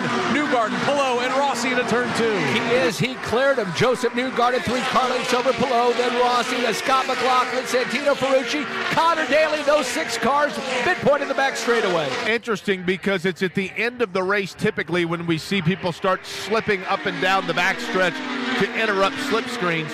Joseph Newgarden setting into 4. Chris, we've already seen that action today. Yeah, and we're also seeing Scott McLaughlin making a run now on Alexander Rossi. He's narrowed that gap. He's the 4th car, about 5 car lengths behind. A little further back, Connor Daly trying to keep pace with Santino Ferrucci into 1. They continue to swap the lead up front, and we'll pick up Connor Daly. That car, blue, pink, and purple, chasing that flying American flag into turn 2. Santino Ferrucci 5th in this line. Then it's Connor Daly, Pato Award right behind him, and then Will Power about 15 car lengths as we see Joseph Newgarden pop to the inside again. There are literally so many cars that you feel like could be the dominant performer come Sunday. Joseph Newgarden, Alex Palou, behind him Rossi, and then you wait just a second before Colton Herta comes through. I'll tell you what, this is great for us because it feels like race day in Indianapolis as cars exit turn number 4. Couple of different battles for 1st and 2nd, then again Nick for 3rd and 4th. Yeah, keeping an eye on that bright orange and the yellow car. That's Rossi and McLaughlin. They are certainly watching those two mixing up in front of them. Michael not able to do it themselves, 3rd and 4th in line. Joseph Newgarden leads Alex Palou, 5 car lengths, and then it's Scott McLaughlin right behind the machine of Alexander Rossi. Let's head down to pit lane and check in with Alex Wolf. With Ryan Hunter-Ray and Ryan out of the car, out the practice session, go for it, and were you able to check everything off the checklist you wanted to? No, not everything. We obviously missed half of it, so it's unfortunate, but I guess it's better to find a problem like that today. Gearbox leak, really very slight gearbox leak. The guys were a little bit shocked that we got shut down for that, but it is what it is. Hopefully we go back to the garage and find the smoking gun, so to speak, and figure out so we know that we have the problem fixed. But yeah, it's unfortunate. We haven't had an issue all month, and now we're heading into the race kind of with an unknown. And unfortunately, just sort of continues to be issues for the team, of course, with the Stefan earlier in the week. But what's it been like having Graham Rahal come into the organization? Yeah, we're certainly missing Steph. Thinking about him, wishing him all the best. And, given the circumstances, I think Graham was a great fit for it. Great fit for the team. One of my good friends in the paddock. And it's good to finally be teammates. But wish it wasn't under these circumstances. So I'm going to go down to Graham's stand now, see what they find. Maybe we could take some positives from their session. Well, we'll send it over to Rob Blackman as the 2014 winner heads back down the pit lane. Hey, Chris Denary just mentioned a moment ago how it feels like race day already here on this Friday. I can tell you it feels like it on pit road because at least for the Kyle Kirkwood team, they have already begun full-speed pit stop practices. The last 2 stops for Kyle Kirkwood, 4 tires and fuel. The first was 6.69. The second a little bit better at 6.43. Let's go to Ryan Marine. No such quick pit stop for Alexander Rossi. You guys mentioned he had made it back out on track after those adjustments back in the entrance to Gasoline Alley a few moments ago, but after a relatively brief time out on the racetrack, he is back in. The cowling is off, and more importantly, that ring of blisters has appeared again in his left rear tire. So a little bit of concern, I think it's safe to say, down here in the Aero McLaren pit for Alexander Rossi. Go ahead, Scott. In the pit stall that's nearest the snake pit, the snake bit week of Catherine Legg is over, at least weekdays as we speak. They've decided to hang it up for this session, go back, figure out exactly what went wrong, whether somebody did something or whether a piece of gear went wrong and loose that wheel nut that cost her the end of her day on what was a really not good week of May in this month of May. Bit of a moment for R.C. Enerson on pit road day. Yeah, remember we just talked about different pit locations than they've had all month. R.C. Enerson comes in, went to pull on a pit, wasn't his pit box mark. He's about 4 farther down, locked the tires up, swung back out into pit lane, got back in his pit box. But I have to say that from that start, the pit stop did not go very good. Very slow pit stop as well. Got to remember, this is just a one-off team. So. And Davey, there a quick jack in the car of Roman Grosjean. Roman Grosjean looks good today. P8 right now with that Andretti car, but I would have to think there's some.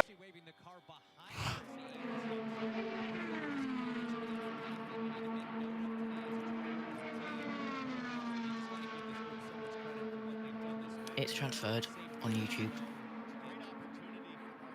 Hello everybody and welcome back up then to the commentary box. It is carb day. It's taking a little bit while to get all our systems working up here because we've got differential in terms of TV pictures and everything getting set up, but myself, Josh and Omi are here. I'm literally watching Josh on one side, a giant driver tracker and a smaller TV picture. at the moment, because we're having to do this via IndyCarLive.com because it's not being broadcast on Sky at the moment. So the driver tracker for once is ahead of the TV pictures, and our TV pictures are way behind by around about 35 seconds to the live timing. So we apologise for that. We're just watching right now the number 50 in there as well, having some adjustments of RC Enerson, but it is carb day.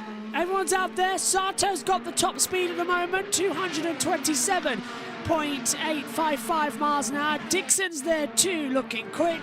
Power, Palou, Kirkwood, Canapino, Herta, Grosjean, Newgarden, Kanan, Daly, Harvey, O'Ward, McLaughlin, Malukas down to 15th place as well.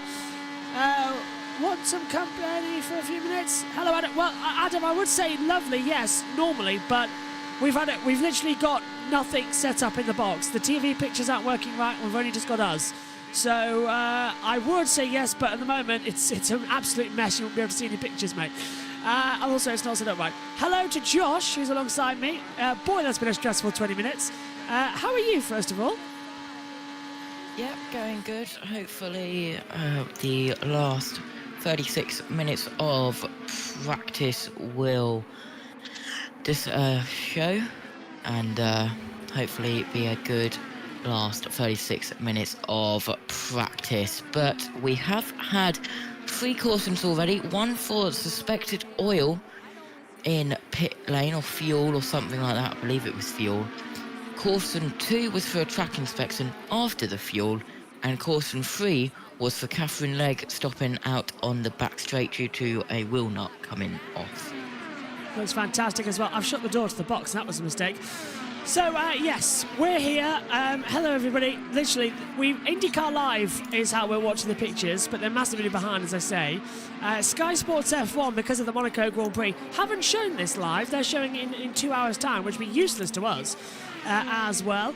I don't think we're going to show the pit stop practice, by the way, because apparently NBC have got a copy thing on that, so we can't show that because that's their thing that they do, so we can't. But still, looking good for the final 35 minutes of the session. So, I think we're all looking quite good for this one. I'm looking forward to it. There's a few more fans in the stadium as well, Omi, being picked up as well. The atmosphere is beginning to build, and there's a sense of excitement. Are you excited for the Indy 500?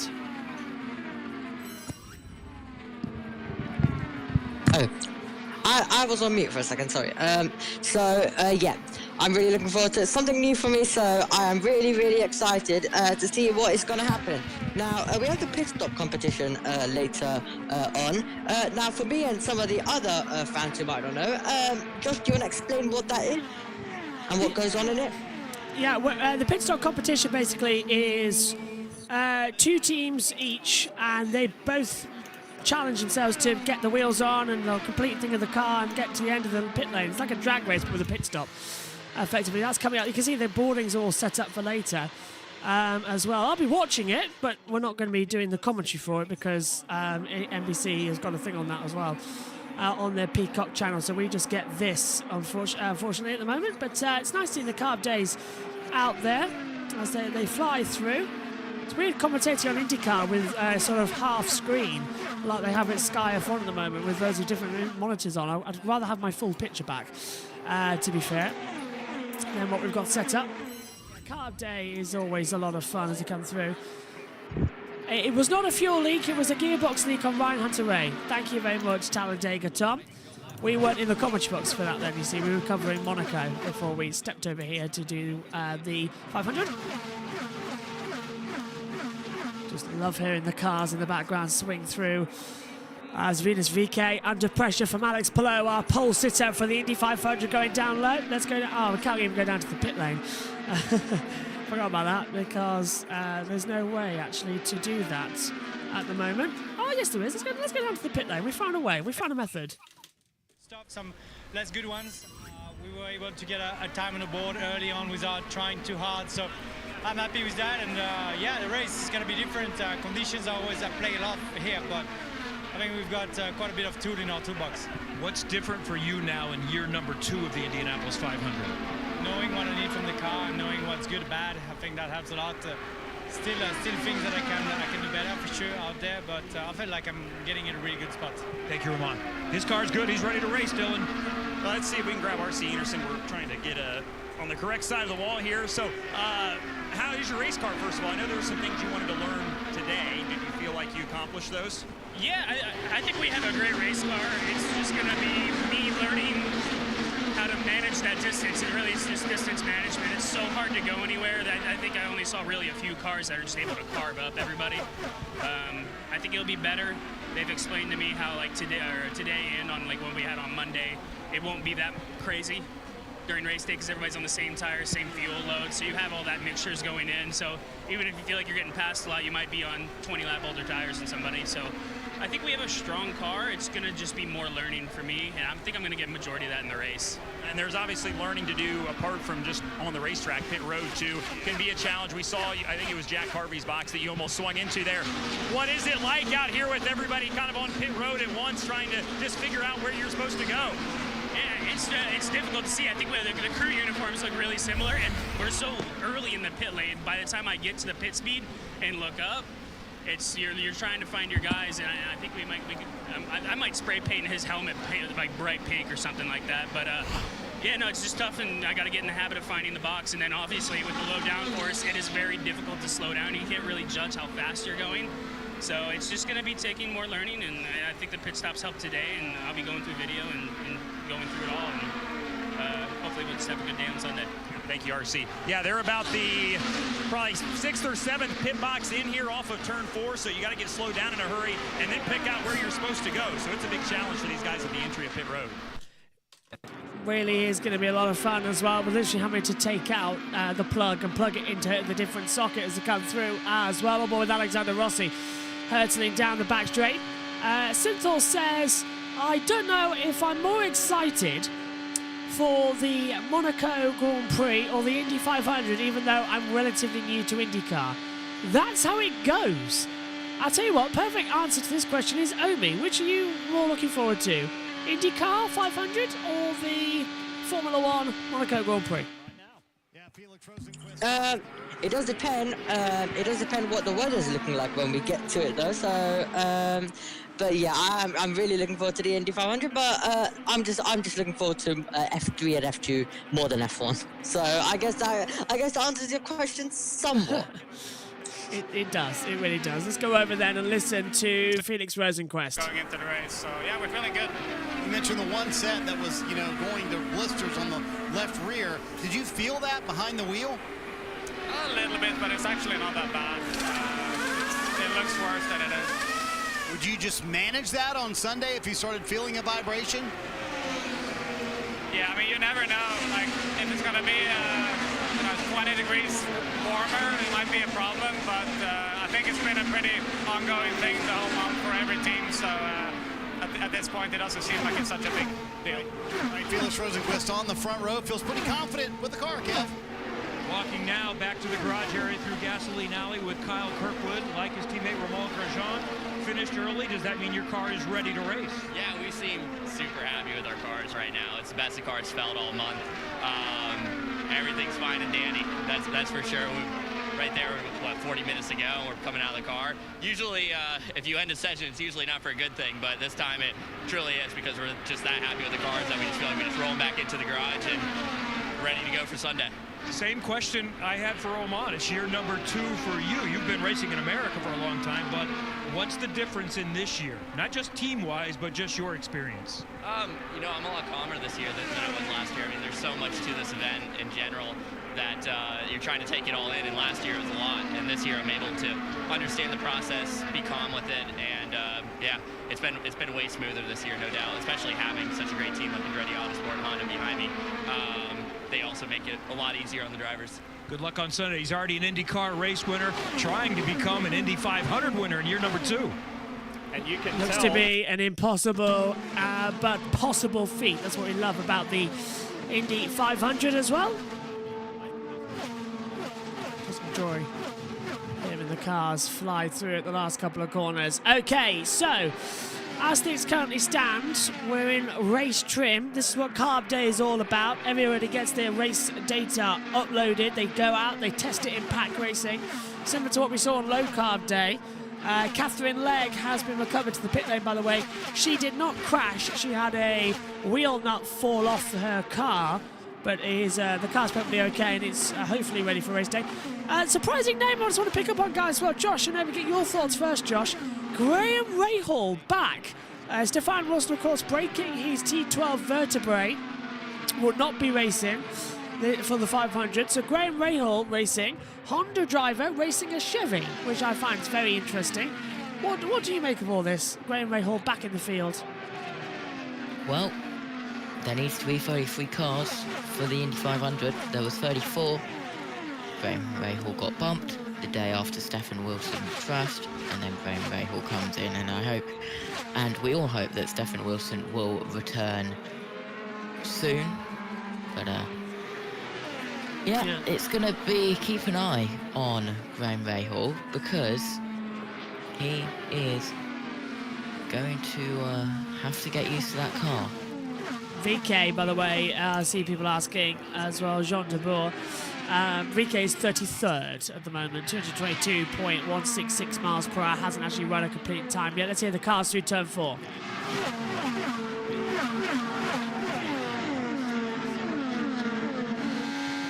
On board with VK now.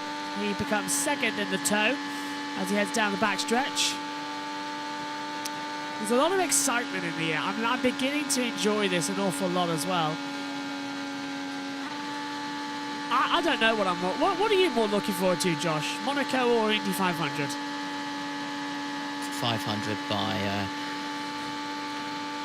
2.5 miles, which Talladega Tom said in chat as well. That's brilliant from Talladega Tom. By 2.5 miles, yeah. 2.5 miles, 200 laps. 500 miles in total for the greatest spectacle in racing, the Indianapolis 500. All of it live here on JB Motorsports, as it has been throughout everything. This is final practice number 9, carb day, before we go into it tomorrow as well. On Saturday, you can see our build-up as well to everything, and on Sunday, we are live from 4:30, which is an hour before the lights go out. We'll have all the driver intros and everything. Fingers crossed, of course, because race starts 5:30. We've just got to see where we are on Formula 1, because if anything happens there, that means we go on here at 5 as well. As we head down the back straightaway, Dixon leading this train. VK under attack by what looks to be the 14 of Ryan. That's going to be the 14 of that's the 23. It's Ryan Hunter, isn't it? Yeah, I believe, Josh, the green flag has been updated to 12:45. What, at Indianapolis? Yes. So that's 5:45, not 5:30 now. Yep, National Anthem's at 12:24. Right. Command is at 12:38. Green flag's at 12:45 on the Indy. Hang on! We got 3 abreast down the back straightaway. Dixon and VK trying to get involved as well. And towards turn 1, VK hits the front. Dixon's coming on the inside line. Here comes the 20 as well into the mix. But we've got a yellow flag out on the circuit. The caution has come out, and we don't know why as of yet. There we go, someone's bottomed out the back straightaway, that's why, and there's a puncture, and one of the cars coming to a complete stop. It looks suspension to me. It is the number 29, and that is going to be Devlin Di Francesco, who has blown a tyre coming through turn 2 and has come to a stop. The caution is out with 23 minutes to go. That's unusual. He's just... Is it a puncture? Because he didn't touch anyone, as far as I know. Just completely gone down of its own accord. So, he'll take it back. Omi, by the way, are you be able to watch the pictures? Yeah, I'm just currently watching in. Feels like there's a bit more lag right now, but I can see what's going on though. Okay, because like I say, there is the IndyCar Radio TV, which you can get access to for free. IndyCar. What was it? IndyCar Live. IndyCarLive.com. If I get my words out, you can sign up for that and watch all the practice sessions for free. So that's every practice and qualifying session for free. You only have to pay for the races, which I think is a fair deal. IndyCar.com. And there you go, just a puncture for Double Indy Francesco, sadly, as he comes to a stop. And then the tyre just completely bursting as well. So we're under yellow with 21 minutes to go. Let's hand over to NBC for some more updates. As well, so hopefully just skid plate, but they might have to go to a new underwing based on how heavy that thing was riding on the ground.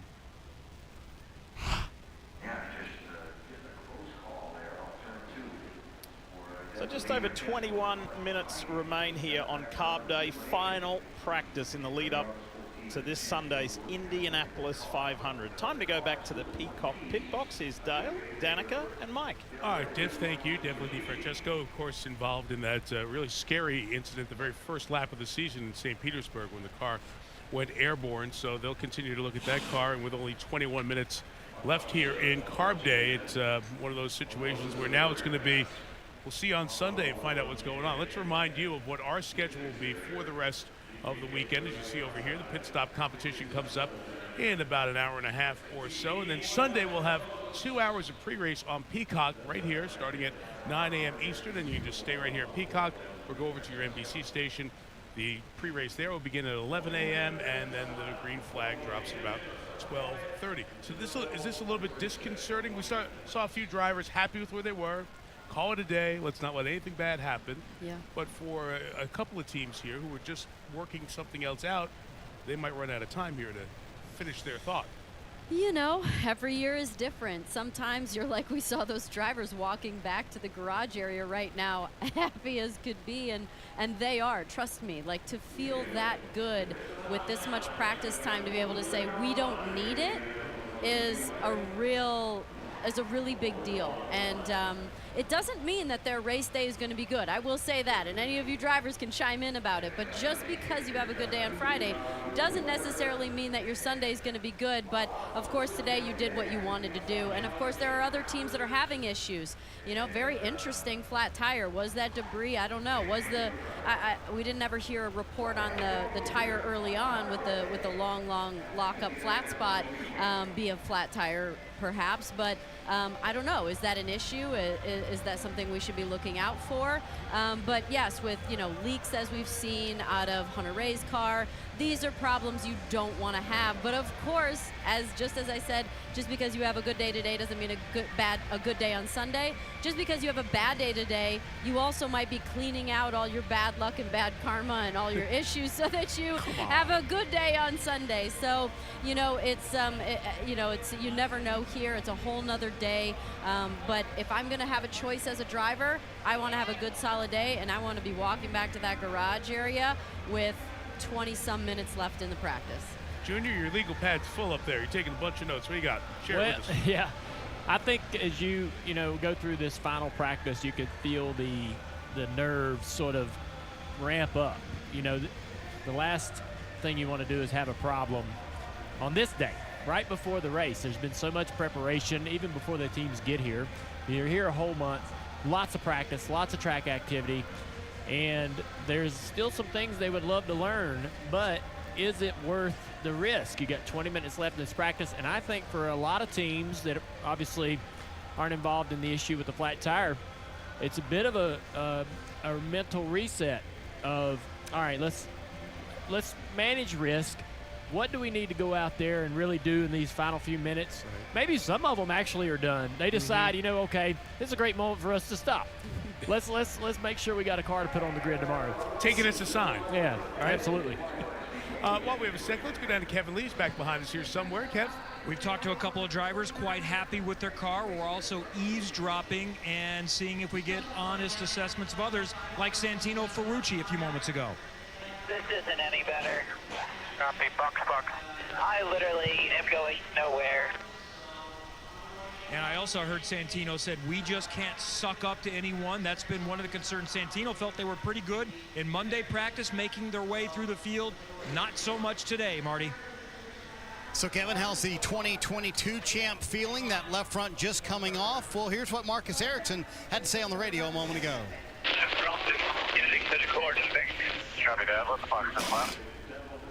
So to translate, Steve, what he said is the tires are cording. That was a left front issue for Ericsson. So you've been down here on pit road for an hour and a half now, Steve. Are you starting to become a little more convinced that there could be some tire issues and that could be a factor for the 500 miles on Sunday? Well, when we list the challenges for the Indianapolis 500, you know, we talk about the size of the event and the pressure that it brings, but it's also 500 miles. And I think some of that, it's not just about having a good race car as far as speed goes, but comfort will allow a driver to pick and choose his moments to avoid sliding those tires. That softer Firestone has been adding more grip, but overuse or sliding them will be something the drivers will have to manage on Sunday. Dylan. Well, I found Devlin DeFrancesco, who's out of the 29 car. I saw you talking with the Firestone folks. Anything that you've learned from their data or anything that you felt that maybe identified the problem? I think it was just a cut tire from what Dave said to me. So it was an old set I think we were using for pit stop practice. Should be fine going into the race. They're definitely going to look at it and see what we can do to prevent that. How edgy or dicey was that, having it go down where it went down? It could have been a lot worse, obviously. It definitely got my heart rate up this morning. I could feel it there as soon as he left the pits, but it was only a one-time by and in for another pit stop. So I thought it was just low pressures or something, but definitely something was wrong. But happy to keep all four wheels on it relatively. Thank you, Devlin. Yes, we're happy to see Devlin DeFrancesco back in the shape that he's in, because that could have been a wild ride, and fortunate for the drivers, the other drivers who were able to avoid him as well. So just over 15 minutes left. You're going to see the cars fire here in a second and make the most of it. Some teams choosing to head back to their respective garage areas, others ready to maximize, Dale Jr., this final quarter of an hour. Yeah, we're talking about the tires cording and Ericsson having that issue with the left front. I want to hear from the drivers in the booth. Like, that's something that is unusual to me, because you guys can actually see this happening. So as a driver, from your perspective, what is your reaction and what is your thoughts when you're visually looking at the left front tire and the cords start showing? Well, when the cords start showing, Dale, you know one thing. You're out of rubber. Rubber's gone, and the cords are left. And you know how cambered these tires sit. We might get a shot on pit lane just to remind ourselves how tiny the contact patch is when the cars are just sitting. That's because the tire folds over, as you know, and loads up, and the contact patch expands in the corner. But it's disconcerting. And what's really disconcerting is you see cording on Alex Palou's left front. I'm kind of surprised they're going to send him back out here unless they're just going to come in and do pit stop practice. But even with that, Alex Palou is out of rubber on his left front. Oftentimes your team will say, it's okay, stay out. And you're like, what? It's not okay. I'm out of rubber on my tire. And they say, hey, we need to get to our window before you can pit. If that happens in the race, you'll hear some debate on the radio for sure. Yeah, I fundamentally disagree that when a tire is visibly out of rubber, it's okay. So I've heard that, though. I know. I've been there. And it's been on my right rear. I know. The engineer, you know, their job is to win you the race, not necessarily ensure that it's comfortable all the time for you in the race car. Right. And the 55 has stopped on the in the pit lane as well. That is going to be Dexter Patterson as well. No, sorry, it's Benjamin Pedersen who was stopped out there on the circuit. Touring cars is next week, Josh. Yeah, sorry. 55 a week to go. 55 is just triggered in my brain with that. So yeah, coming through. Let's take a look at the top 10 then in the session. Sato, Dixon, Power, Palou, Kirkwood in there too as they're back out of the circuit. They are going to make the most of this, aren't they, Josh? They're going to be out there now practicing like it's the 500, the last few laps of the race. Yeah, they really are. They're going to use all of this 13 minutes to get as much data as they can, get as many laps as they can in. Lap takes around 40 seconds around the Indianapolis, I believe. 39.4 for Sato. Yeah, 39, yeah. Right about 40 seconds on the per lap, which you can probably calculate the distance of how long the 500-mile race is actually going to be as they fly back through. Ferrucci leading it with Newgarden, then McLaughlin's backed out to let in, I believe, looking through there, it's going to be Ed Carpenter. If he's out on the circuit, that is. Need to double check that. Ed is out on the track, yes. Down the back straight. Field now beginning to separate a bit more, as you can see on the driver tracker up here in the comms box for the Indianapolis 500. Just love hearing them going through. Oh, is the comm box full for the Indy 500? It's, who is it? It's me, it is me. Megan. It's me, Megan. Me, Jess, Josh, and Omi. Jess, and Omi's in the pit lane. Synth, you're more than welcome in with your camera off. Anyone could come in with the camera off, but the three on the main call is myself, Josh, and Jess with the cameras, and then Megan, who's going to be here as well. But you're more than welcome, Synth, to come in for the 500 with it, be in the box, providing punditry and all that, well, same as normal. So you're more than welcome to. In fact, you can hop in right now if you like and watch it. But oh no, the TV pictures are still not working correctly, are they? They're working for me, but not working for anyone else. So thank you, Sky, for not showing it on Arena or anything like that. It's not like we want to see the last session live or anything. They were doing so well as with this IndyCar coverage. But oh well. There we go. Yeah. I'm just getting it live. Yes, you are. As live as we can. Yeah. Coming to you, Omi. We're seeing now a few more yellows than we've seen across the entirety of the Indy 500 practice, as well as we've all seen. What are you most looking forward to then in terms of how many cautions we're going to have? How many do you think we're going to have during the 500-mile race? I'm expecting about 4. 4, only? Okay. 1 every 50 laps or so. That's not too bad. Yeah. How many do you think, Josh, we're going to have? 5. And Dandy Highwayman saying, which Sky Channel will it be on for race day? The full Indianapolis 500 will be on. The plan is 10 minutes to go then here in the Indianapolis 500 final practice session of the year as they fly through. Yeah. Scott says, I'm sure there'll be a caution at the end. There always is. There usually is, yeah. We usually get quite a long into it. Last year we managed to, 119 laps caution free, and then it all exploded after that. Ericsson coming down into the pit lane then for Husky Chocolate. The P number 18 going up there. Looking good with me for some track limit stuff. Getting ready. Pit stop practice, I believe, is going to be on USRN and also on IndyCar Radio 2. Now let's go down pit road because we've got some analysis for us. The set to the right had 32 laps on them, so they were able to run them full fuel stints. But Steve, I want to bring you into this conversation. I asked Brad Goldberg, who won the Indy 500, calling the strategy for Ericsson last year, are the tire issues and the cording going to cause teams to pit earlier than they want to on Sunday? He said 100%. There will be teams who will not be able to make it even close to 30 laps on a run because of that issue. I think, we know this is going to be a challenge, but the good news is this isn't going to sneak up on a team. This is something we've seen now for the 2 weeks of practice, and I think that's better. When we talk about tire issues, I don't consider wear an issue. As you see, tremendous amount of traffic practicing pit lane entry, getting down to that speed line. Townsend and Hinch, when I think about tire wear, while it can be frustrating from behind the wheel and on top of the pit stand, while it may change your strategy, like I said, it's not a secret. It's something we've seen for the last 2 weeks, so it should be pretty readily on the top of your list when you think about your approach to Sunday.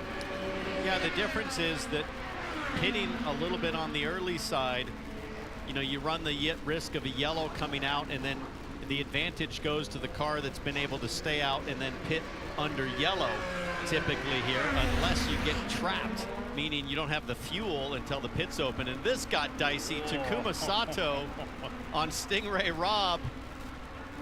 That's where Sato needs to know that if you're behind Stingray Robb and he's going to pit, you want to know where Stingray Robb is in the pit lane order. Otherwise, you would never think to go to the inside like that. So that's just it. They normally allow the first 3 cars in the pit box, the first 3 pit boxes, they can actually pit in from that transition lane. They don't have to be all the way driver's right.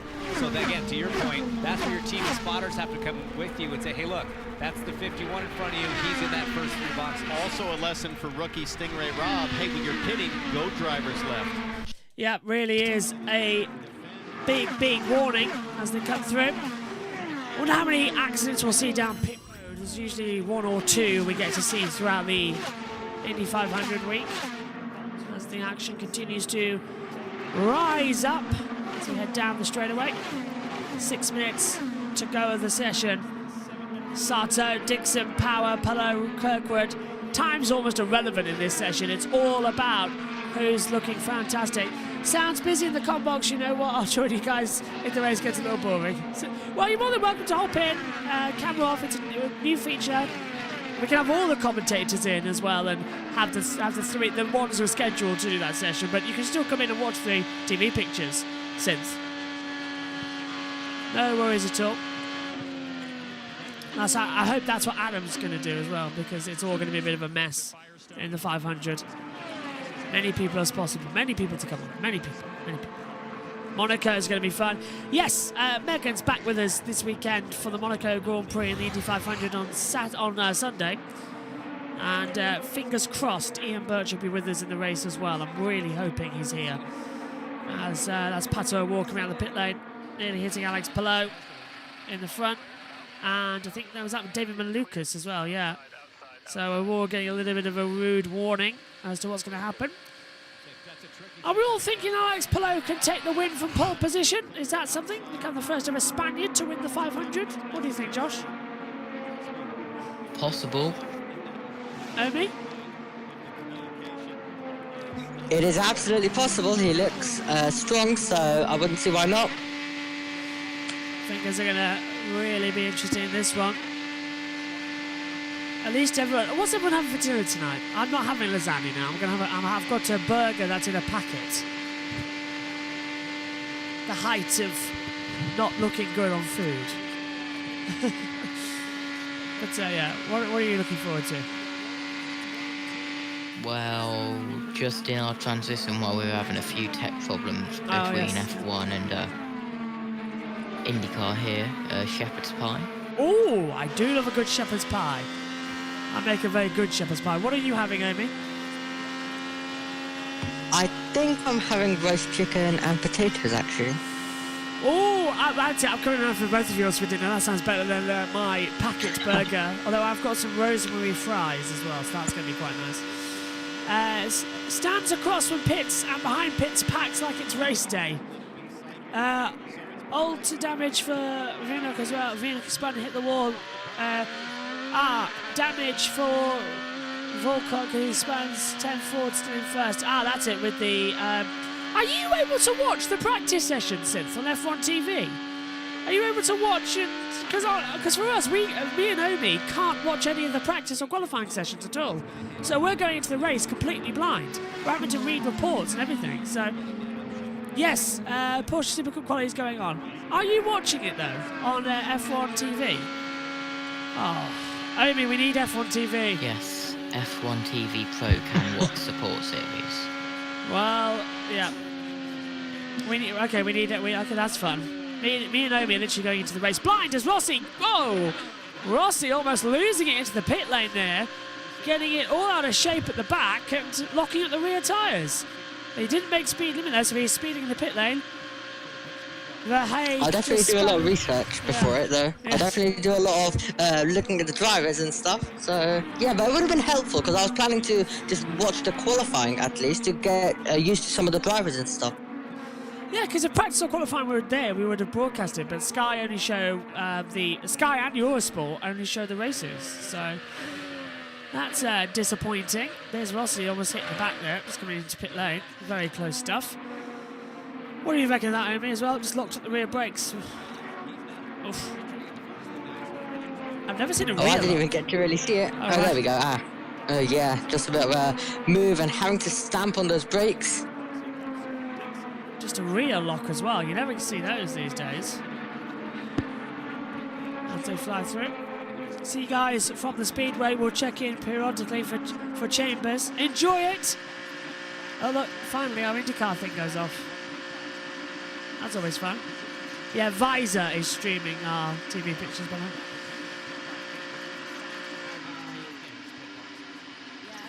I have no idea what's happening here. Here we go. There we are. Back on. We're talking about Let's hear Danica's got something in the pit lane. Danica? Affects the car, but one of the things that you do a lot of is cockpit adjustments when it comes to pit in, pit out. It's very dramatic in an IndyCar. You're going full stiff with the front bar, full soft with the rear bar, you're moving your weight jacker, shocks if you have it, all of those different things inside of the car, brake adjusters. Sometimes you're moving the brake bias so that you can pit in and have like the most amount of stability possible and not lock up. So there's a lot going on inside of the cockpit when it comes to pit in, pit out that would lead to things like lockups, or that would lead to being able to hold it flat out, where if you left the adjustments where they were on track, you would be spinning. Yeah, it's a great point. You know, and every oval's a little bit different because of the approach to pit in that you have here at Indy. It's a lot straighter than we're going to see at say Iowa, or what we saw at Texas, where you're coming around on the apron and braking at a pretty big turning angle. But yeah, you'll adjust the weight jacker, make sure that the weight is on the front tire that you want it to be on to avoid the locking. And sometimes that's even a different number or a different position on the initial deceleration into the pit lane speed limiter as it is turning into the pit box. As you turn into the pit box, you're a lot more likely to lock the left front. As we've seen so far with the cars set up the way they are with these stiff right front springs, getting to pit lane, we're seeing a lot of right front locking. So coming off of turn 4, you might have a setting that puts all your weight to the right front, make sure you get slowed down, hit pit lane speed limit, and then once you're at 60 miles an hour, get all that weight back over to the left front. So as you hit the brakes, as you turn. I'm just seeing this all, by the way. I'm shutting Dale up for a second. But Halo Rose 85 as well with, we don't have any IndyCar broadcasts. I'm searching all kind of very different ways as well. All right, Foster says ESPN has the Porsche Supercup race on the schedule. Yeah, well, we're going to be broadcasting it this year. Porsches, sadly not the qualifying on the races. We don't even get to see that, so we've got to really hurry up and catch up on things as well. Checker flag is out. Session is over. The final practice. Over 48 hours of practice we have covered, and it's all done now. Practice and qualifying over. Next up for IndyCar, it's the race. I don't know what's the more looking forward to. I'm so looking forward to it as well. Pre-show, you can join USRN for that at 9 a.m. Eastern, and then we're underway 11 a.m. Join us, everything there. It's going to be a big, big day for the Indianapolis 500. I'm really looking forward to it as well. Right, let's go over then. Final thoughts on this practice session as well. Josh, coming to you. 500 is next. All the practice is done. Talking to stop, action to begin. This is looking very exciting. We're here. It's time for the 500. It really is. We've got around 47 hours to wait, but no more track action. Well, you've got the pit stop competition. Yeah. That's not proper track action. So that's the last of the track action before the 500. It's going to be a good one. Omi, what are you most looking forward to going into it then? We're ready for it all now. Oh yeah, we absolutely are, and basically just to add to what I was saying earlier, it's going to be very, very. It's going to be. I think for me personally, obviously, as I really haven't watched IndyCar much, I'm obviously going to be more excited for the F1. But then when we get to the IndyCar, when we get all of it going on, and it's basically when I'm going to start jumping around and getting excited for the Indy 500. So it's basically how it's gone for the last few days in qualifying and all of the preview and the build up to the Indy 500, which we don't have too long to wait till that begins. No, we do not indeed as well. Less than 48 hours, as we say, as they come through. If you could do that, Synth, because if you're streaming so we can see, that's brilliant, because we're coming off air now. Let's just go through. So Sato, Dixon, Power, Palou, Kirk with the top 5. Well, it's been an honour to bring you all of the practice and the qualifying sessions from the 107th running of the Indy 500. Do please join us in 2 days' time on the Sunday, when we will be bringing you the coverage of the 107th race. It's race time next, 500 miles, 33 drivers. It's going to be absolutely insane. My thanks to everybody as well for this one. We'll see you on race day. Sato the fastest, carb day done. Next up for the drivers, the next time they hit turn 1 at speed will be when the green flag falls on the 107th running of the Indy 500. We'll see you on Sunday. Bye-bye.